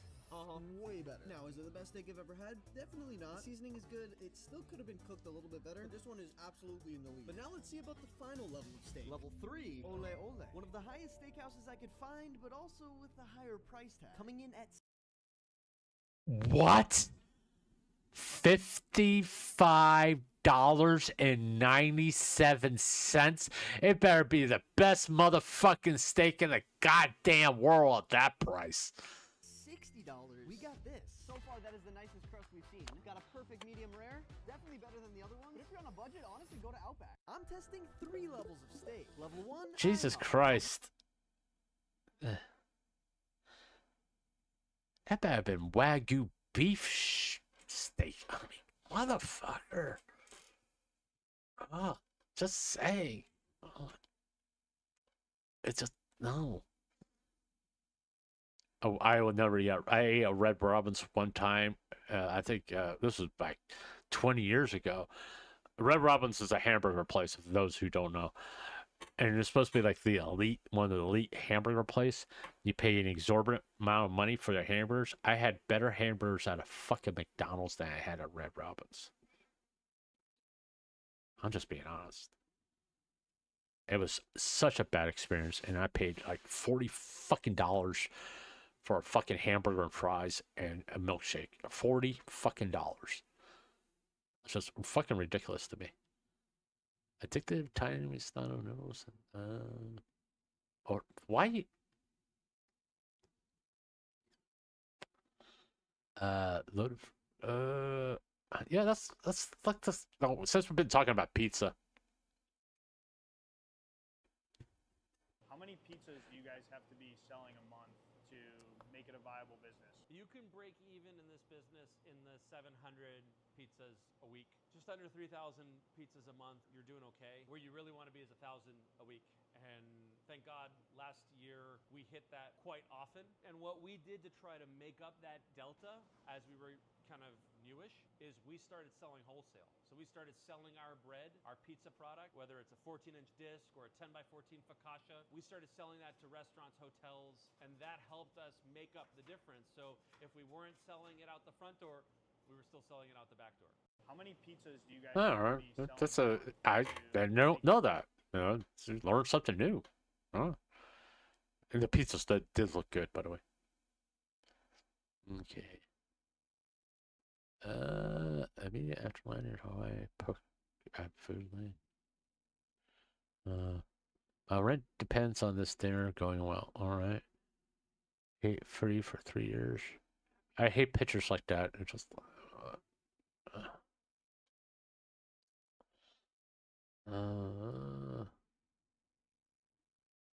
Why? Why would you subject yourself to KFC buffet? Not that I do get in a mood for KFC, but it's just the stomach problems afterwards, man. It's just the stomach problems afterwards. Okay, we're gonna go ahead and watch it because I do love their potatoes and gravy. I'm back at one of the last KFC buffets in America, and I want to see if I can eat enough chicken to make a profit. I walked into the restaurant and just told them I would like to eat off the buffet, please. Can I just do the buffet, please? My total ended up coming to $13.90, which I think is a pretty good deal. They also give you a cup and 2 plates, and then they just allow you to walk down this buffet line and choose from anything you want. You can see they had a lot of sides, but then I noticed they had no chicken out. I was like, what? But luckily, all I had to do was ask the lady, and she put some out. I don't know if this is some type of tactic or something, but I started off by grabbing 3 pieces, because according to my math, an 8-count bucket is $20, so each piece I eat is about $2.50. So I started off here with a leg piece, and it was actually really good and really flavorful. I was able to rip through these 3 pieces really quickly, bringing my total profit up to $7.50 so far. I went back up and grabbed another 3 pieces, and this 4th piece went down pretty easily, but by the time I got to this 5th piece, I was starting to feel it, and I was like, oh no, this isn't gonna go well. And this 6th piece just did it in for me. I just couldn't eat another bite. Part of this is my problem for coming at 10 in the morning. I mean, I was literally the only person in the entire restaurant, but I finished off with some of this peach cobbler because I heard it was excellent, and it really was. I'm back at one of the last KFC buffets in America. I remember when this KFC buffet thing happened. It was extremely popular for a while, but the problem is like they didn't rotate the fucking food.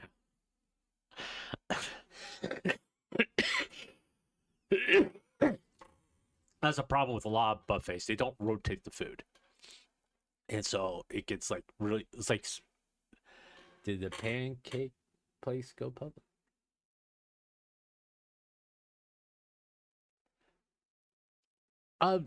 If we're talking, IHOP, yeah, that's the problem. The problem with IHOP, okay, is a long time ago, IHOP used to have really good pancakes, all that stuff. Breakfast was the king at IHOP. And once again, they used to make everything in-house. All that pancake mix, all that was made in-house. Okay, I mean, they mix the flour, the batter, all that stuff right there. Now it comes on a fucking truck, already pre-made. And you can taste the difference. It's like a lot of pancake places, if you go to a restaurant and order pancakes, if it's not a chain, it's like, let's say mid-size, they make it in-house, so you can taste the difference. And you go to the places like IHOP, and to a certain extent, even Waffle House, you can taste the difference between the quality of what you get, as far as something that's made freshly in a restaurant every morning compared to something that came on a truck. The pancakes, it's an IHOP pancake. It's dense compared to some place that makes it fresh. They're lighter and fluffier. An IHOP pancake is dense. It's sort of like, it's almost, an IHOP pancake tastes like they got the batter and all that stuff from the same place that makes Domino's pizza crust. That's how dense it is.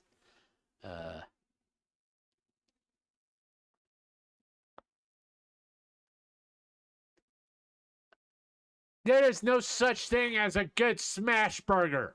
It's fucking New York. The one and only 72-ounce steak challenge at... Okay, let's go ahead and watch this. I used to watch all of these videos.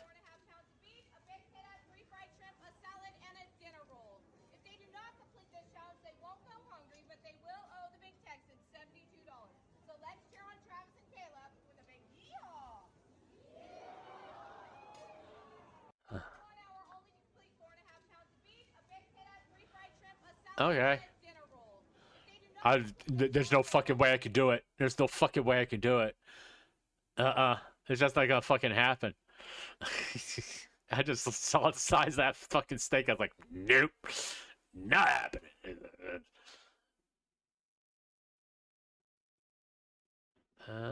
We tested the all-you-can-eat pasta and fish. Hawaiian butter.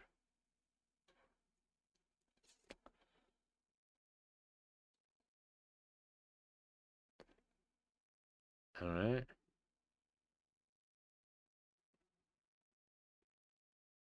Man can't bake bread. Okay.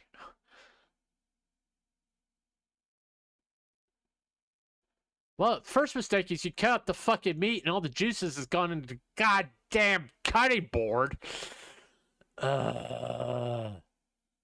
Mod pizza versus pizza. Well, okay, that's...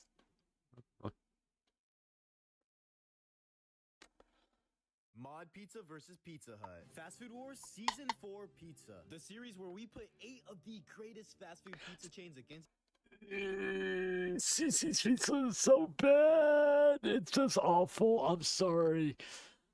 each other, Okay. and where your comments decides who wins. But first, what even makes up a good pizza? For me, it all comes down to the crust, the sauce, and the cheese. In the last episode, Marco's Pizza took on Chuck E. Cheese. And after reading your comments, it was a very close match, but Marco's Pizza is moving on. But today, Mod Pizza is taking on Pizza Hut, where we have Mod Pizza, which is known for their Chipotle-style, fully customizable pizzas. And of course, this random wall of pictures. Versus Pizza Hut, where they claim that no one out-pizzas the Hut. You know it's the real deal when they have a fridge full of liters of soda. A blind bear can out pizza the Pizza Hut. Just saying. Just saying. And why do they have a picture of this girl? But we placed our order at both places, and they actually ended up taking quite a bit of time. But without further ado, 2 great pizza spots, but only one could win. Starting off with Mod Pizza's... I just real fast. I really like Mod Pizza's pepperoni. It's not cooked quite long enough, but it looks good. $11.89 pepperoni pizza. And this style of pizza is very thin and the back is nicely charred, so you know this pizza is going to be super crispy. Now, when I bit into this pizza, it was super hot and fresh, but it just felt like the flavor was lacking. Honestly, not the best performance, but how will Pizza Hut compare? Because for $18.99, you could get their large... $18.99 large pizza. That doesn't even come in with a fucking drink. That's just goddamn ridiculous in my book. Like I say, if you could get a large pizza, pepperoni pizza, and a drink at Little Caesars for $6 less than pizza, that's a better value. Pepperoni pizza. This is a thicker pizza with a nice golden brown undercarriage. Now, when I tell you, when we took that first bite, it was hot, it was fresh, it was delicious. I don't think I've eaten Pizza Hut that often, but to be honest, it surprised me. It was very good. Now, if I... Someone check this guy's taste buds, really. I mean, he needs to go to a mom and pop place where they make that marinara sauce in-house, the mozzarella inside, all the stuff inside. Especially the crust. It would be, it will just make his mind explode. Just how the difference between these pizza chains and all that stuff. Okay. Just. I had to choose objectively, Pizza Hut beats out Mod. But I'm not the one deciding, you are. Who's better, Mod or Pizza Hut? Be on the lookout. I would say Mod, but based on the look of it, I mean, I never had a Mod pizza. Domino's is one. Yeah, I was. Yeah. Cece says the worst pizzas. You know. We'll watch one more. We'll find something interesting here.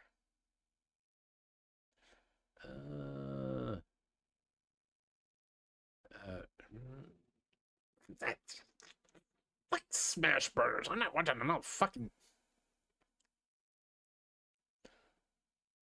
Okay. Oh, okay. Trying family-owned restaurants. Okay, that sounds like a good one. I'm sorry, this came into like a food review thing. Today I'm going to be trying the 3 closest family restaurants to me. One that I think is the best, I'm going to tip them $100. First spot was a Japanese bakery and cafe. This place was nice, brother. There's some cheesecakes at the front, some baked goods right up in there. Their menu had some crazy looking sandwiches. The Japanese brisket for $18 though. I'm not really sure if that fits the budget. Is the Japanese brisket sandwich good? It's good. Holy moly. It also came with a salad. Holy sh**. How is this little cafe making steak sandwiches this good? I don't know what I was expecting, but it wasn't this. This is like one of the best steak sandwiches I've had ever. Well, these family-owned places, like, what's this? Once again, they make everything in-house. I don't know, like, I'm not surprised, but it did look good. I mean, hold on, let's get back to where's it? Hey, look at that. Doesn't that look good? That looks really good. Just being honest here. That's just a good looking sandwich. Will I pay $18 for it? No, I'll actually have to eat it. Pay the $18 and eat it, then say if it's worth the price. But it looks good. I'll say that. Holy, it also came with a salad. Holy sh**. How is this little cafe making steak sandwiches this good? I don't know what I was expecting, but it wasn't this. This is like one of the best steak sandwiches I've had ever. I don't even know what this is. It just intrigued the shit out of me. Got this white chocolate filling inside. Next up, I went to Kebab Planet. What's good here? There was no one inside of this place, which I didn't understand because Turkish food is amazing. Brother, what is this? All right, we got kofta. My only question is, why is there no people inside of that restaurant? This is literally crazy. You're gonna look at this and say, oh.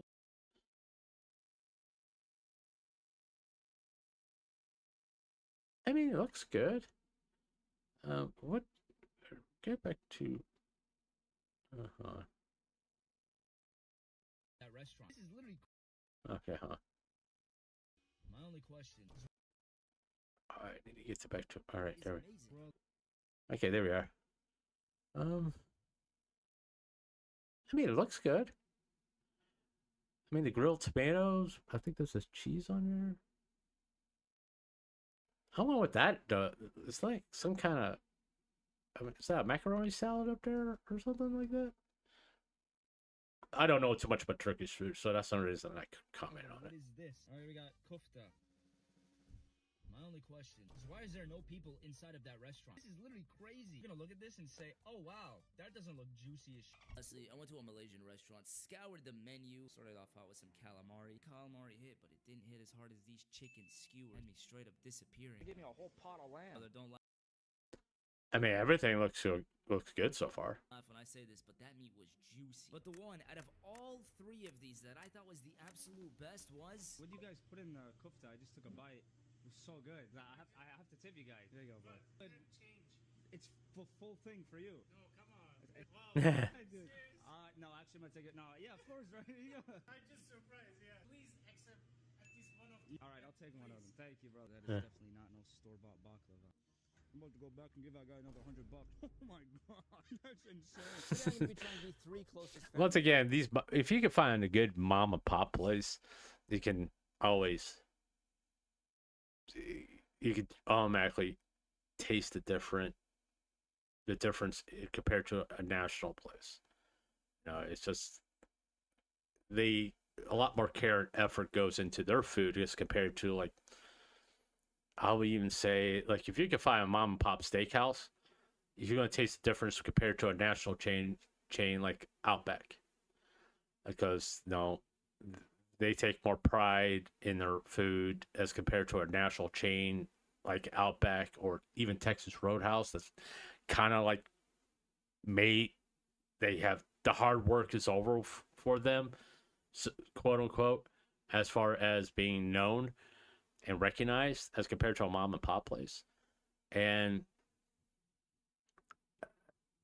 I don't know, why am I getting so many baked potato videos? But yeah, why am I getting like all these baked potato videos?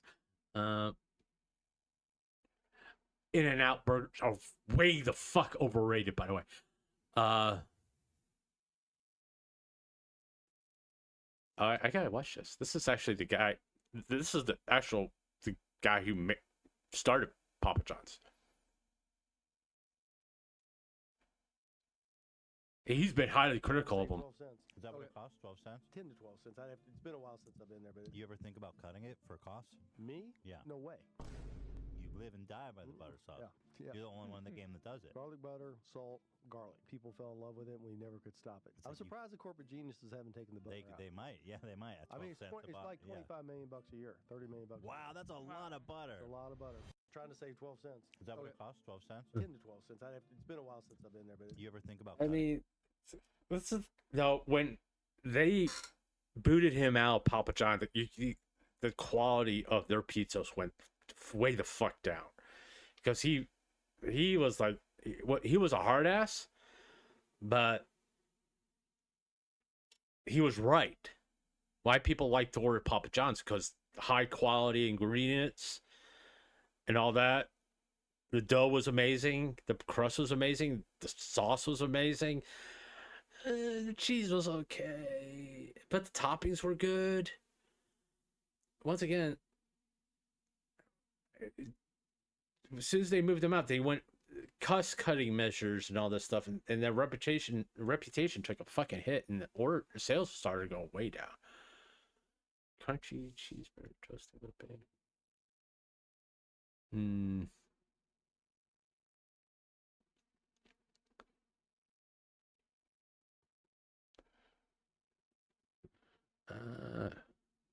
Bring back the ultimate. No. Now listen, I like pepperoni. All right.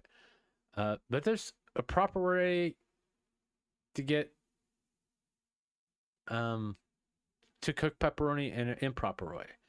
I mean, that guy, the one that we saw earlier, curl. Okay, that's fine, but understand when you curl up the pepperoni cups, all the grease is going to be in the middle.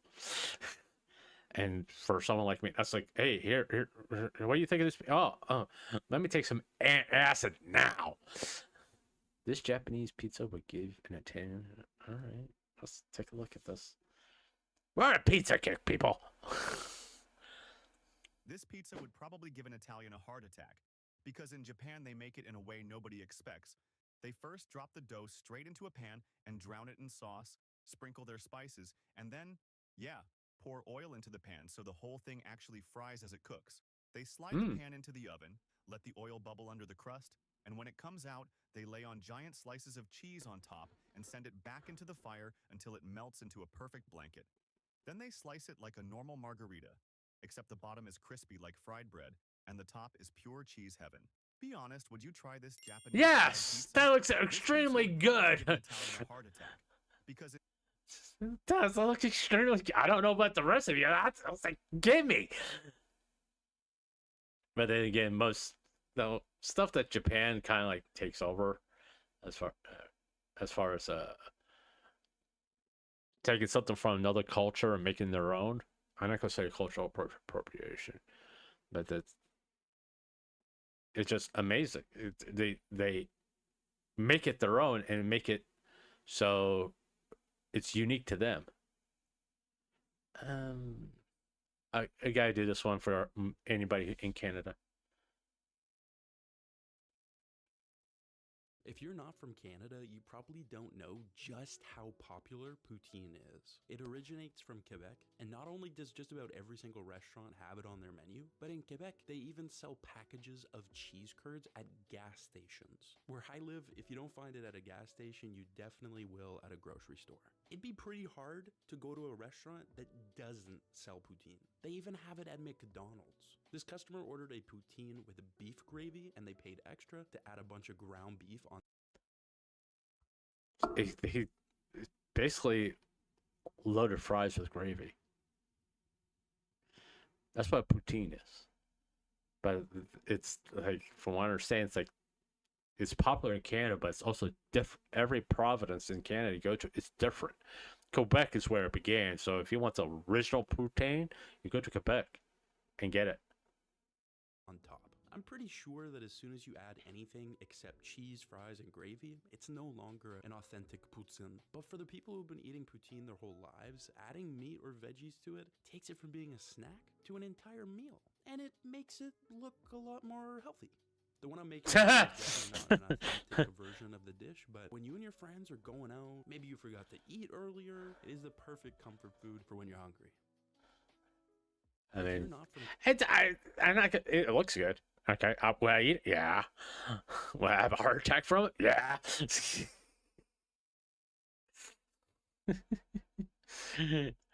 I'm just saying, it looks. I mean, I'm not saying it doesn't look good. I'm just saying I'm gonna have to really like. But no. Once again, I will say this, and on this.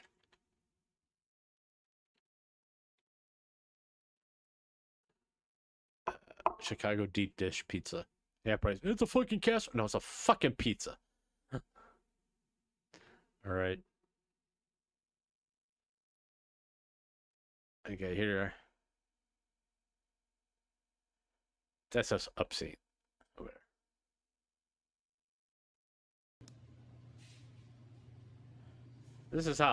This is why I call it real pizza.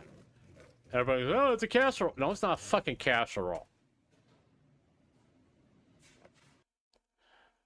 All right. Now everybody forgets what pizza. It's pizza pie.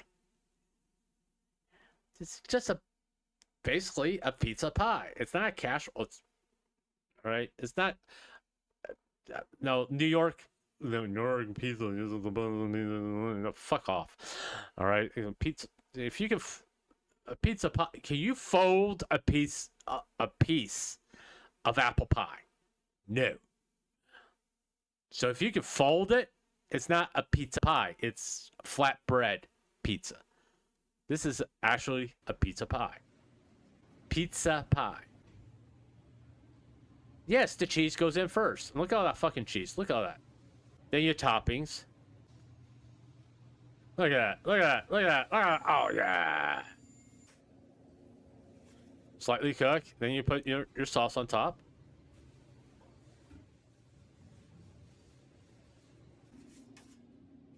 Let it cook. And, look at that. Look at that. Now watch this cut. Oh, look at, see how crunchy, look at that. Now that's what you eat with a fork and knife. You know?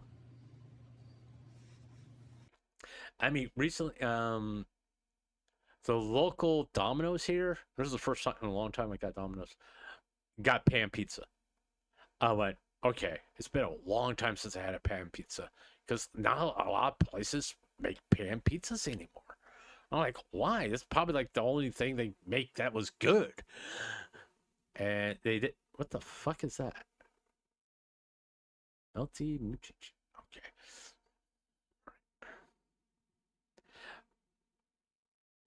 But we're going back. And I got a pan pizza, and it was like, why did they stop making this? I mean, it's not the best thing I had in the world, but it's a lot better than anything else that's on their fucking menu. It was Domino's pan pizza. No? All right. Yeah, I'm going to be streaming later, probably around like 8 o'clock for Mass Effect. And we will have fun playing that. And we'll probably, play other games maybe. I don't know. It depends on how I feel. I may get too tired or get yawny and everything else. Like I am now.